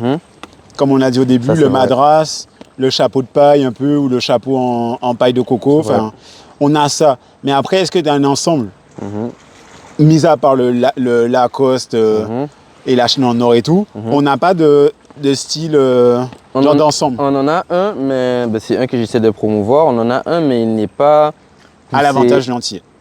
Voilà, mais il n'est pas poussé dans le monde parce que celui qu'on a, que moi par exemple j'essaie de promouvoir, c'est le Marcel Blanc et un petit Bermuda. En fait, en Guadeloupe, il fait chaud. C'est-à-dire qu'on va pas ça, on porter l'a pas pris des États-Unis. C'est quoi? Le Marcel Blanc, on l'a pas pris des États-Unis, on disait pas que c'était un peu... Potentiellement, on s'est inspiré de ça, mais on l'a vraiment... on se l'a inculqué, si tu veux, parce que aujourd'hui, ok, c'est des vêtements amples et des vêtements gros qui vont être faciles à voir, entre guillemets, par le monde, mais nous, on peut pas porter ça. Genre, je kiffe la mode, tu vois, mais en Guadeloupe, je vais pas m'habiller comme je m'habille en France, et pas parce que j'ai peur d'être mal vu ou quoi, c'est parce qu'il fait chaud. Donc aujourd'hui, je vais m'habiller pour être, comme je le fais en France, je m'habille pour être et à l'aise en vêtements et que je me plaise physiquement, tu vois. Sauf qu'aujourd'hui en Guadeloupe, je m'habille surtout pour ne pas avoir chaud. Et après, je regarde si je peux me plaire. Donc c'est la complexité du truc aussi, tu vois. C'est qu'il faut allier, comment on dit ça? Il faut allier confort et esthétique. Et c'est beaucoup plus compliqué de le faire en Guadeloupe qu'en France, parce que du coup, beaucoup de gens vont dire que oui, en Europe, on s'habille mieux, etc. Pourquoi? Parce qu'en Europe, tu peux mettre des vestes, tu peux, entre guillemets, plus t'habiller. Ouais. Tu peux mettre beaucoup plus de choses. Tu peux jouer sur plusieurs trucs. Ici, tu es beaucoup plus limité parce que tu as la chaleur. Gros, une fois que tu as mis le t-shirt, t'as pas envie de mettre quelque chose dessus. Genre, le t-shirt, ça fait déjà trop en Guadeloupe, si tu vois ce que je veux dire. Ouais, je suis d'accord, je suis d'accord. Là, le matin, je me suis dit, bon, peut-être la chemisette avec un t-shirt au fond. Mais genre, les chemises, tu la laisses ouverte, une petite chemisette sans manche. Ben, Une chemise à fleurs, ouais. avec un t-shirt blanc en dessous et un short. Pourquoi pas? Ben, moi, je peux mettre, j'ai déjà mis un débardeur blanc avec une chemisette, tu voilà, vois, ouais. mais je le fais en France. Ok. Ici, tu peux le faire ici, peut-être à une période en décembre quand il va faire 26. Est-ce qu'il a déjà fait 24 en Guadeloupe? Peut-être, mais c'est rare. À Saint-Claude. Ouais, mais tu vois, tu vas mettre une chemisette par-dessus un débardeur quand tu es autour des 25, mais une fois que tu dépasses 27, 28, c'est fini. C'est fini. À part si tu veux transpirer dans ton truc mais te plaire, ben vas-y. Let's go. Mais je pense pas que beaucoup de gens ici veulent faire ça. Ok. Et du coup, les Mika, pour toi, ça peut. Est-ce qu'un jour, les Mika peuvent être à la mode? Je pense pas. Never.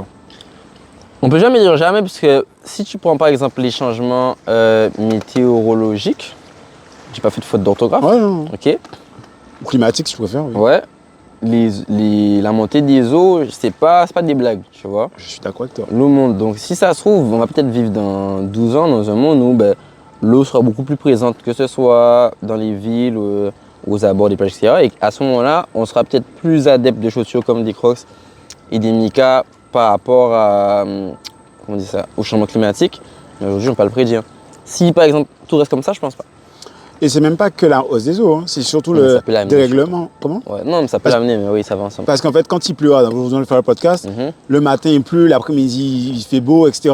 Donc au final, quand tu sais par quel périmètre, tu mets ta paire de Crocs, qu'il pleuve ou pas, Ouais, tu es au calme. C'est vrai. C'est vrai. Ouais. Ok. Ouais. Tiens.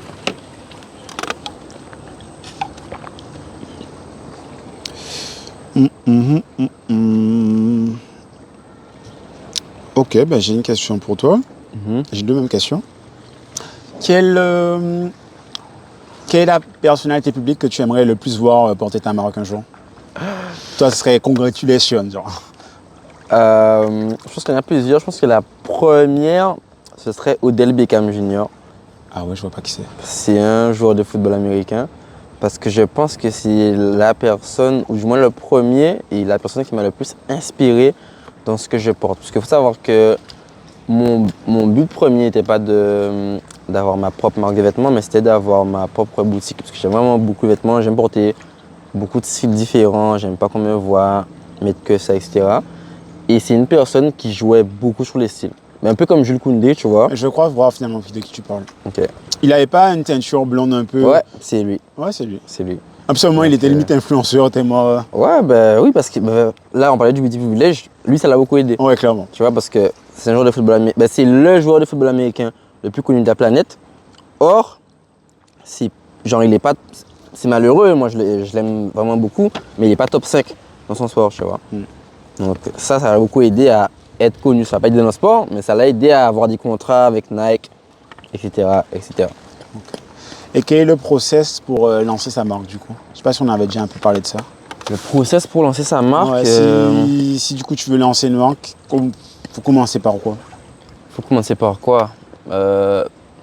Tout dépend de si tu veux être dans la légalité ou pas. C'est ça le truc. Parce qu'en ça, il faudrait commencer par.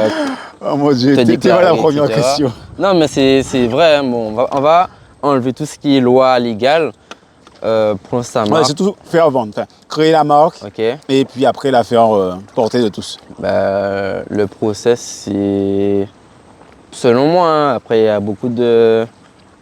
Chacun sa méthode. Voilà, chacun sa méthode, mais c'est d'avoir un projet, d'avoir une vision, avoir un logo reconnaissable. Ben, en fait, j'ai un peu les codes de Pharrell Williams, tu vois. Attends, on va même te couper. Ouais.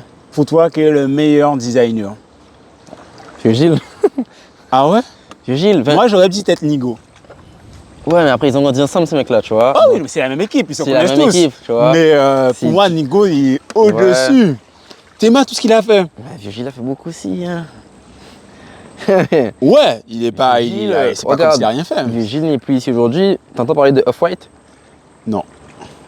Tu vois? Bah attends, tu dis ça, je sais pas, Nigo, au moment où il a repris Kenzo, t'avais les bijoux Kenzo qui s'arrachaient dans tous les sens. Mais demain, Nico n'est plus là, Kenzo, ça perdure. Mais Kenzo, il est toujours là-bas. Je sais pas s'il est toujours au travail pour Kenzo, mais Kenzo a disparu. Enfin, c'est calmé. Il y a moins de Kenzo. En France, Kenzo est là. Hein.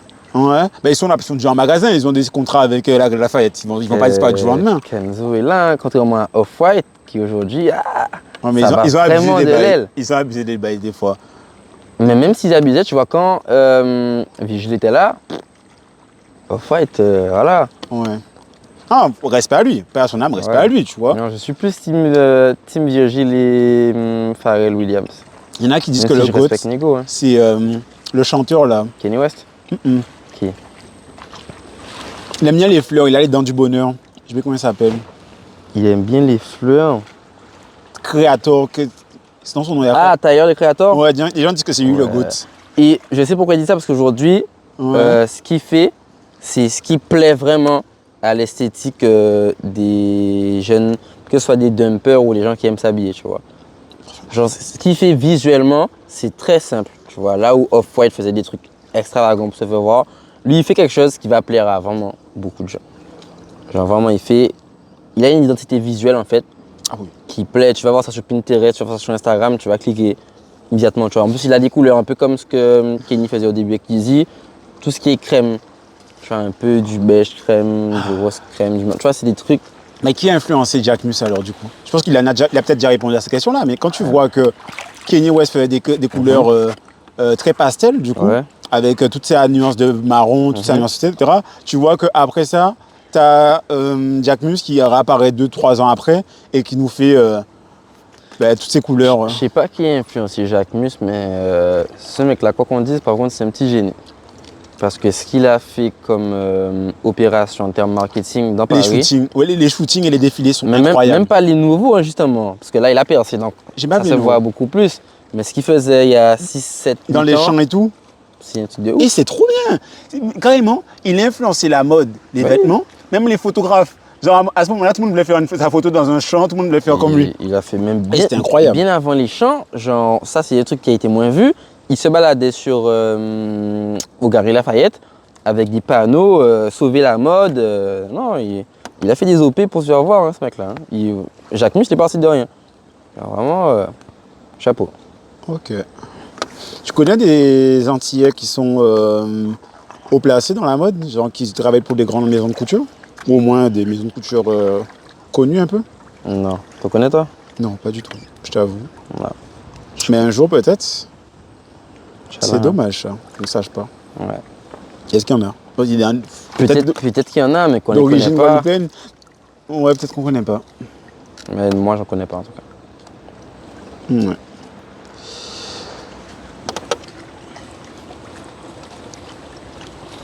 En plus, pourquoi il y a... Parce que je regarde les photos là, pourquoi il y a beaucoup plus de filles sur mes fonds d'écran que des mecs? C'est que je regarde là, mes potes mecs, on fait pas de photos ensemble. Aussi.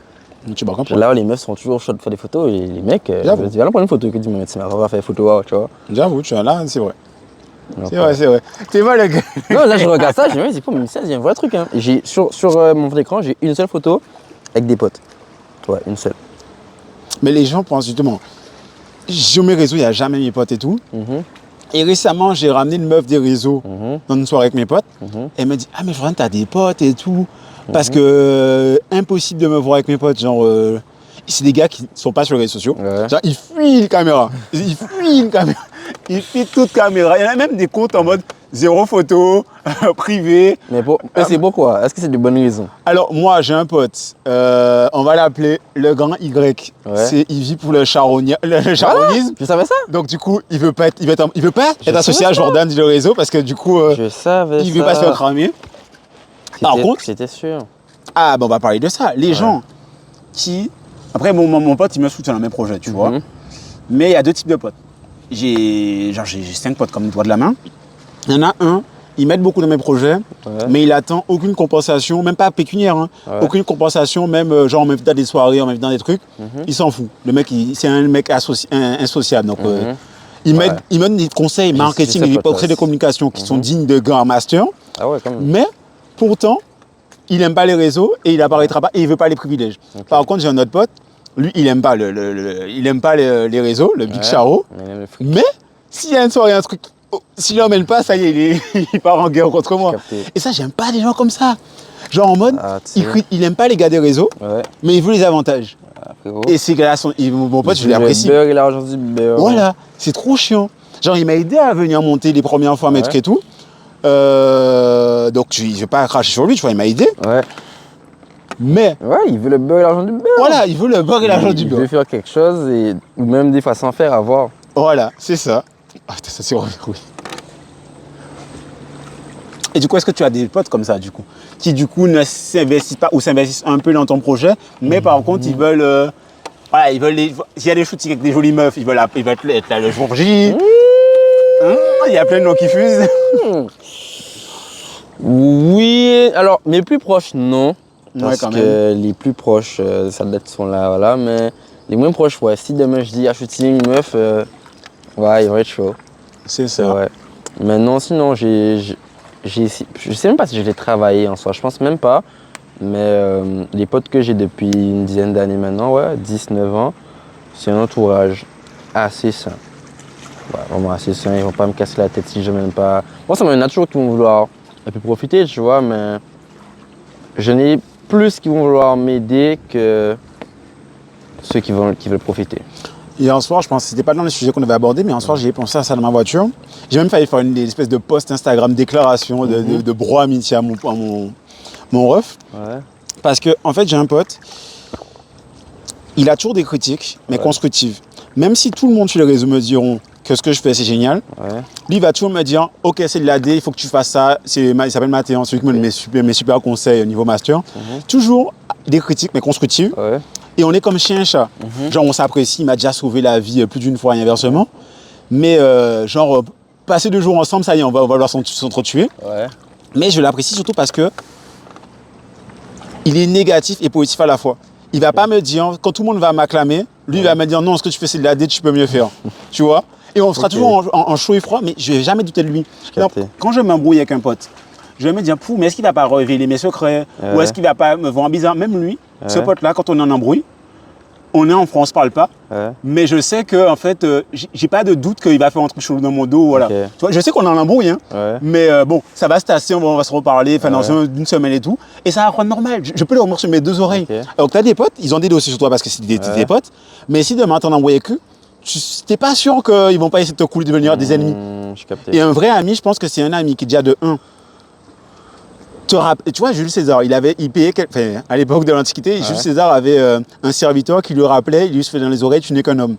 Et bien ce pote-là, c'est le pote qui m'a dit non, mais en fait, regarde, même si tout le monde te dit t'es génial, toi t'es une merde et tu peux mieux faire.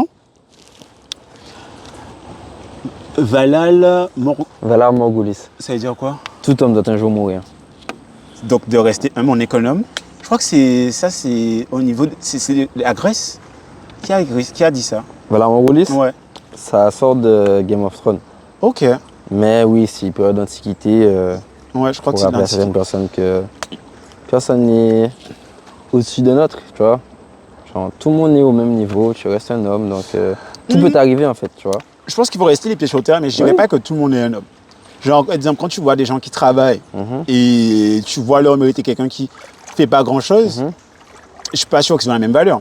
Après, il faut pas non plus que l'autre se croie divin. Exactement, parce qu'en fait, genre, ce que tu fais que l'autre ne fait pas, en soi, l'autre peut le faire. Il veut juste pas le faire. Mais tu vois, ce que tu fais, je peux le faire. Parce que moi je reste dans la mentale que c'est un forgeron qu'on est bien forgeron. Ouais. Tu vois, c'est juste qu'il y a des personnes qui vont vouloir faire et d'autres qui vont pas vouloir faire.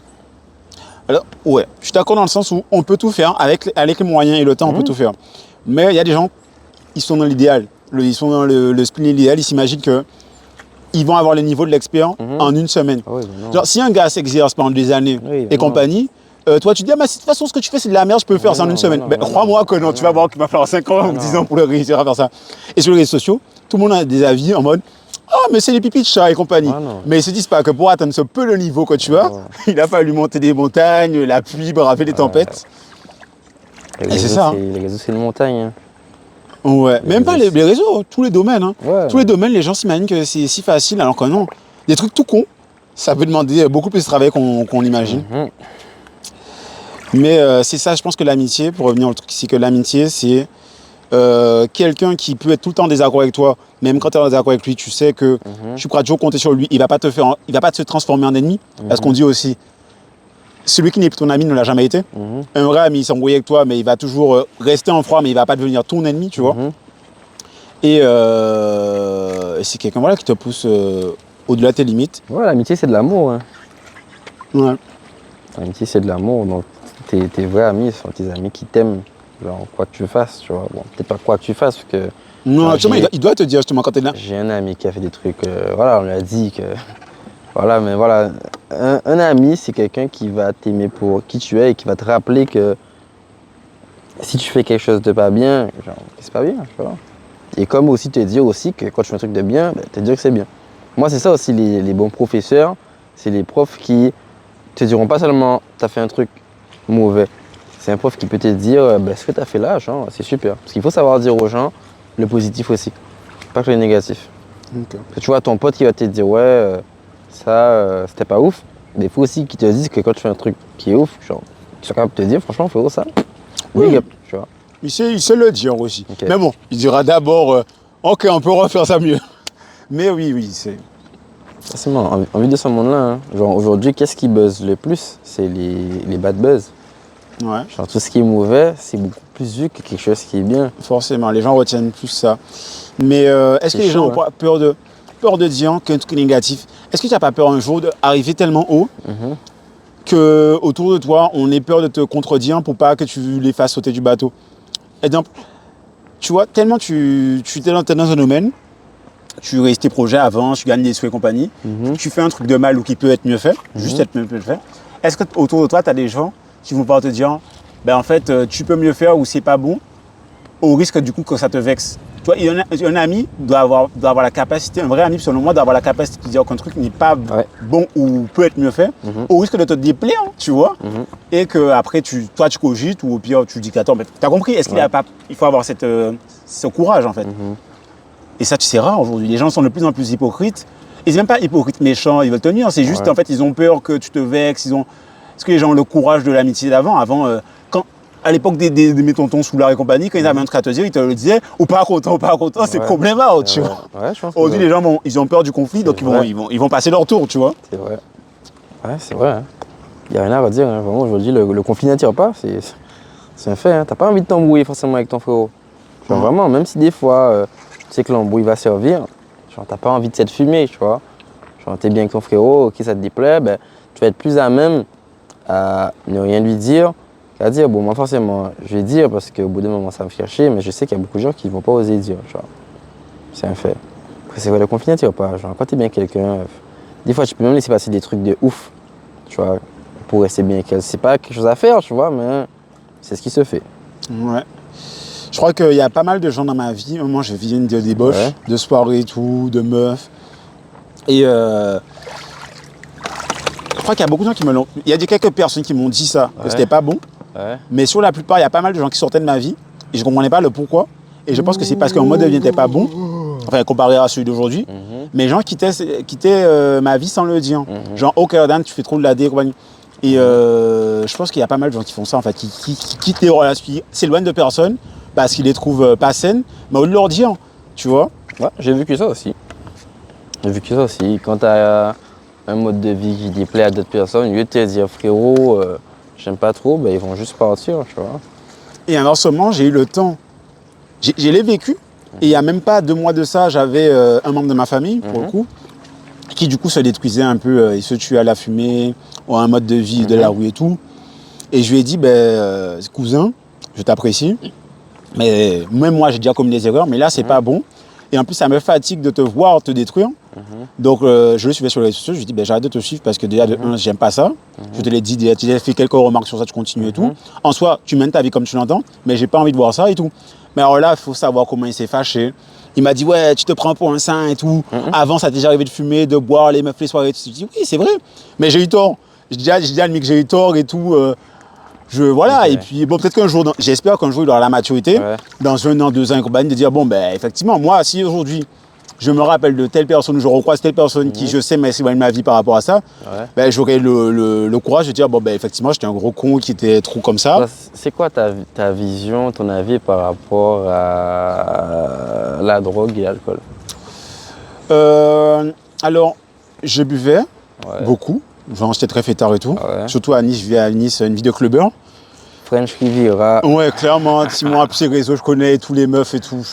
J'en ratais pas une, quoi. Mais, je trouve que l'alcool, ça gangrène la Guadeloupe et tous les jeunes, parce que quand tu veux monter un projet, tu as besoin d'argent. Et quand j'ai capté que le budget, moi, mon budget alcool, c'était genre chaque week-end, j'ai acheté peut-être 2 bouteilles de vin en soirée. 2 bouteilles de vin en soirée, ça fait genre 50 €. Genre, je sors vendredi soir, samedi soir, ça me fait une bouteille de vin à 25 €. C'est plus que ça, wesh. Oui, mais ça, c'est mini. Je vais pas raconter toute ma vie. Il y a la patronne de la couleur de la culotte, c'est un bar à Toulouse. C'était son client préféré, j'ai acheté des belvédères à chaque fois. Parce que je croyais, j'ai vu la vie de Crésus, selon moi. Ouais. Donc, des bouteilles à payer pour juste des dates ou des sorties avec des potes. Voilà. Mais quand j'ai commencé à rentrer dans l'entrepreneuriat, j'ai vu que chaque centime pouvait compter. Et quand j'ai vu qu'en fait, chaque week-end, soit vendredi, samedi, je prends 2 bouteilles à 25 €, ça fait 50 € le week-end, x 4, ça fait 200 €. 200 €, mon micro, il coûte à peu près 300 €. En gros, je me prie pendant un mois de sortie, ça me fait telle chose. Tu vois, j'ai commencé à faire ce genre de calcul. J'ai mis l'alcool de côté. Le jour où je suis blindé là, selon moi, j'ai suffisamment d'argent. T'inquiète pas que je commence à allumer des cigares, je commence à acheter des bouteilles de rhum. C'est pour ça que moi, à part les vacances, genre vraiment à part les vacances, si c'est pas pour du cash, tu me vois pas en boîte. Vraiment. Période de vacances, vas-y, je vais flamber. Mais l'année, tout le reste de l'année, si c'est pas pour de l'argent, tu vas pas me voir en soirée.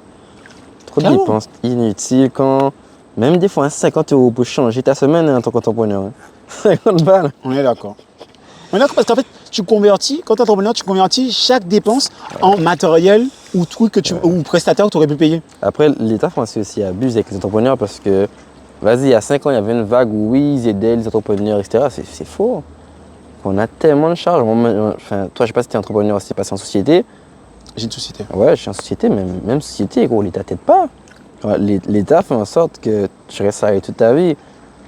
Au départ, vu que moi je viens de la créer, j'ai pas encore de charge. Et s'ils veulent pas que tu restes salarié toute ta vie, ils veulent en tout cas que tu bosses pour la France toute ta vie. Ouais, j'étais tombé sur une vidéo d'un mec qui explique qu'il fait de l'achat-revente de voitures, parce que c'est un mécano. Et un jour, la police fait une perquisition chez lui parce qu'il demandait comment il avait autant de rentrées dessous. Mais c'est parce qu'il retape des voitures et compagnie. Et en gros, là, il a dû porter plainte parce qu'on a assis son argent sur son compte. On a assis son argent. Du coup, il a fait une procédure pour qu'on lui rende son argent sur son compte. Mais en gros, son argent était légal. Mais comme il y avait trop rentré dessous et que c'était pas très traçable parce que c'est des voitures qu'il achète 5 000, après il la revend tant, on a cru que c'était un dealer, voilà. Ils ont pris son argent. En gros, le gars avait coffré genre 50 000 €, enfin 30 000, je crois, dans la vidéo. On disait que l'État avait pris ça et que là, il était parti sur une procédure de 1 an pour avoir son compte et qu'ils avaient tout gelé. Ils n'avaient pas juste gelé l'argent des ventes de voitures, ils avaient gelé tout son compte. L'État se rend pas compte de Donc le gars était en mode, il mange du pain et de l'eau, alors qu'il était dans la légalité, alors que c'était un entrepreneur. Il a dit c'était la folie, le mec était en train de câbler. Ils se rendent vraiment pas compte de ce qu'ils font. Et mais la vidéo, il faut la voir. Hein. Le gars charbonne, c'est un mécano, tu vois, un gars qui sue pour l'argent. Et un jour, on saisit son compte, tu vois, il se lève le matin, on voit compte saisi, la police vient perquisitionner, voilà, il voit que c'est un gars réglo, c'est un mécanicien, et maintenant il n'a même pas assez pour acheter une baguette de pain, il a dû demander de l'argent à ses parents parce que son compte était saisi alors que... Et c'est une singerie. C'est chaud. Et quand t'as vu ça, ça dégoûte, il a dit là, mais comment il veut se lever le matin pour aller bosser? Après c'est comme ça, gros, tu te casses, tu changes de pays, gros. Ah, c'est la folie. Genre, vraiment, hein. Cette année, j'étais je suis à l'achat à Paris, cette année j'étais à ça de soit rentrer en Guadeloupe définitivement pour être chez papa maman, soit de partir au State. Genre, l'environnement de la France avec les gens qui réussissent, c'est compliqué. Hein. C'est vraiment compliqué. Hein. Quand tu es quelqu'un, bon, en plus lui il n'est même pas connu, mais quand tu es quelqu'un de connu et qui en plus réussi avec l'argent en France, tout le monde te tombe dessus, hein, que ce soit le peuple, que ce soit l'État, c'est chaud. Hein. Non, ça me fait rire parce que c'est vrai, j'imagine la scène que tu peux pas échapper. Tu peux pas échapper à ça, c'est vrai. C'est désolé. Ouais. Dans ma tête, ça a fait vraiment tilt. Je peux pas échapper. Toi, je te vois vivre où plus tard? Genre dans 10 ans. Waouh! Alors moi, en vrai, je me vois toujours en Guadeloupe. Hein. Moi, je me vois avec ma grande piscine à débordement où je vois la mer sur une falaise comme ça. Mais tu vois la Guadeloupe. En vrai, moi, je me vois vivre en Guadeloupe et partir en vacances. Mais la Guadeloupe. Piscine en Guadeloupe? Bah oui. Tu sais, moi, j'ai envie d'avoir une grande maison en Guadeloupe et tout, mais Pas vivre en Guadeloupe. Si. Ah, je pensais qu'elle allait me dire le contraire. Je me dis, est-ce que la piscine est nécessaire? Eh ben, dis-toi. Tu vis en Guadeloupe, est-ce que la piscine est nécessaire? Si, totalement. En J'habite. plus, il n'y a pas d'eau en Guadeloupe. C'est pas grave, il y a des moyens de stockage. Tu stockes. Sauf en carême, là, ça va être chaud. Mais dis-toi, moi, j'habite à 300 mètres, 400 mètres de la plage. Ok. J'habite à l'allée du Manoir. Ok. Juste derrière, j'ai un autre podcast, c'est là avec l'arbre. Donc, je fais mes podcasts, c'est juste derrière chez moi. Et quand tu longes, tu as une crique, une plage, quoi. Ok. Et donc, même si tu habites là, Et j'ai pas de piscine. Et je voulais une piscine. Parce que petit, non, mais c'est une longue histoire. Moi, ma mère m'a mis à Sabiel, école privée et tout, avec que des bobos. Ouais. Et tout le monde a sa piscine. Il y en a même qui ont des bateaux. Ouais. Et quand moi, j'étais. Toi, ma maison n'est pas petite, mais le fait de ne pas avoir la piscine, j'ai grandi, il me faut ma piscine. C'est un caprice d'enfant. Mais moi, j'ai grandi avec des potes qui ont des piscines, au Moule, Saint-François, etc. Mais aujourd'hui, je me dis, c'était vraiment un caprice de vouloir une piscine. Parce qu'aujourd'hui, avoir une piscine en Guadeloupe, c'est un luxe, tu vois. Donc forcément, peut-être que plus tard, j'en aurai envie. Mais aujourd'hui, vu que je pense comme voilà, je me dis, il y a des sacrifices à faire. Je me dis vraiment, la piscine en Guadeloupe, c'est pas nécessaire. Genre. T'as chaud, tu vas à la mer, tu vas à la rivière. Voilà. En moins de 15 minutes en Guadeloupe, de n'importe où tu es à la plage. Tu vois. Et à la rivière ou en instant quand t'es à l'éteigneur de route, mais voilà, ça s'arrête là. Mec, je vais te dire pourquoi la piscine, c'est très important, même si tu habites pied dans l'eau. Les meufs, tout simplement. Frère, quand t'as pas de piscine, tu dois être les meufs à la plage et tout. Tu vois? Le nombre de fois, je me dis, je serais déjà marié, je pourrais déjà des enfants si j'avais une piscine. La piscine change ta vie. C'est comme les gens qui disent qu'avec une voiture de luxe, ça change leur vie, ils seraient déjà heureux. C'est pareil. J'ai une piscine, tu dates la meuf chez toi. Petit date, piscine et compagnie. Après, t'es pas loin de ton cabane, de ton lit. Et ça se passe bien. Ok, ça c'est quoi Alors qu'à la plage, tu l'as déjà à la plage, ça se passe très bien. Oui, mais tu vas faire quoi à la plage? Une journée. Bon, après, il faut peut-être se déplacer, t'as compris ça? Toi, t'aimes juste pas te déplacer, dis-moi ça. Non, mais c'est plus facile, mec. Avec la piscine, c'est un bésodrome. Genre, t'as la piscine, ça y est. Oh, star fou là, tu vois, enfin un truc pour que les gens regardent ça sur les réseaux. Regarde ce qu'il dit. Non, il faut parler français aussi. T'as une piscine, ça te fait plus 10 000 auras, plus 10 000 meufs et tout. Ouais, mais faut arrêter aussi avec ces histoires d'aura. Aujourd'hui, tu es en Guadeloupe, t'as pas besoin d'une piscine pour dater une meuf. Tu la ramènes que ce soit à la plage de Sainte-Anne, Caravelle ou même Port-Louis. Faut que tu prends soit 2 chaises, soit un petit tapis. T'achètes un petit beau kit avec une petite boisson fraîche. T'as ton date. Calme. Alors, de un, tu vis pour les caméras parce que là, tu t'attends à recevoir bien les DM de mecs, des meufs qui te disent. Non, ça, c'est un truc que j'ai déjà fait. Je sais que c'est faisable. Attends, comment j'ai fait? J'ai pas de piscine, je me suis bien débrouillé. Voilà. Mais le truc, c'est que tu auras un date classique si tu n'as pas de piscine, tu vas à la plage. Si tu fais ton date chez toi avec la piscine, tu auras plus qu'un date. Je sais pas si tu vas revenir.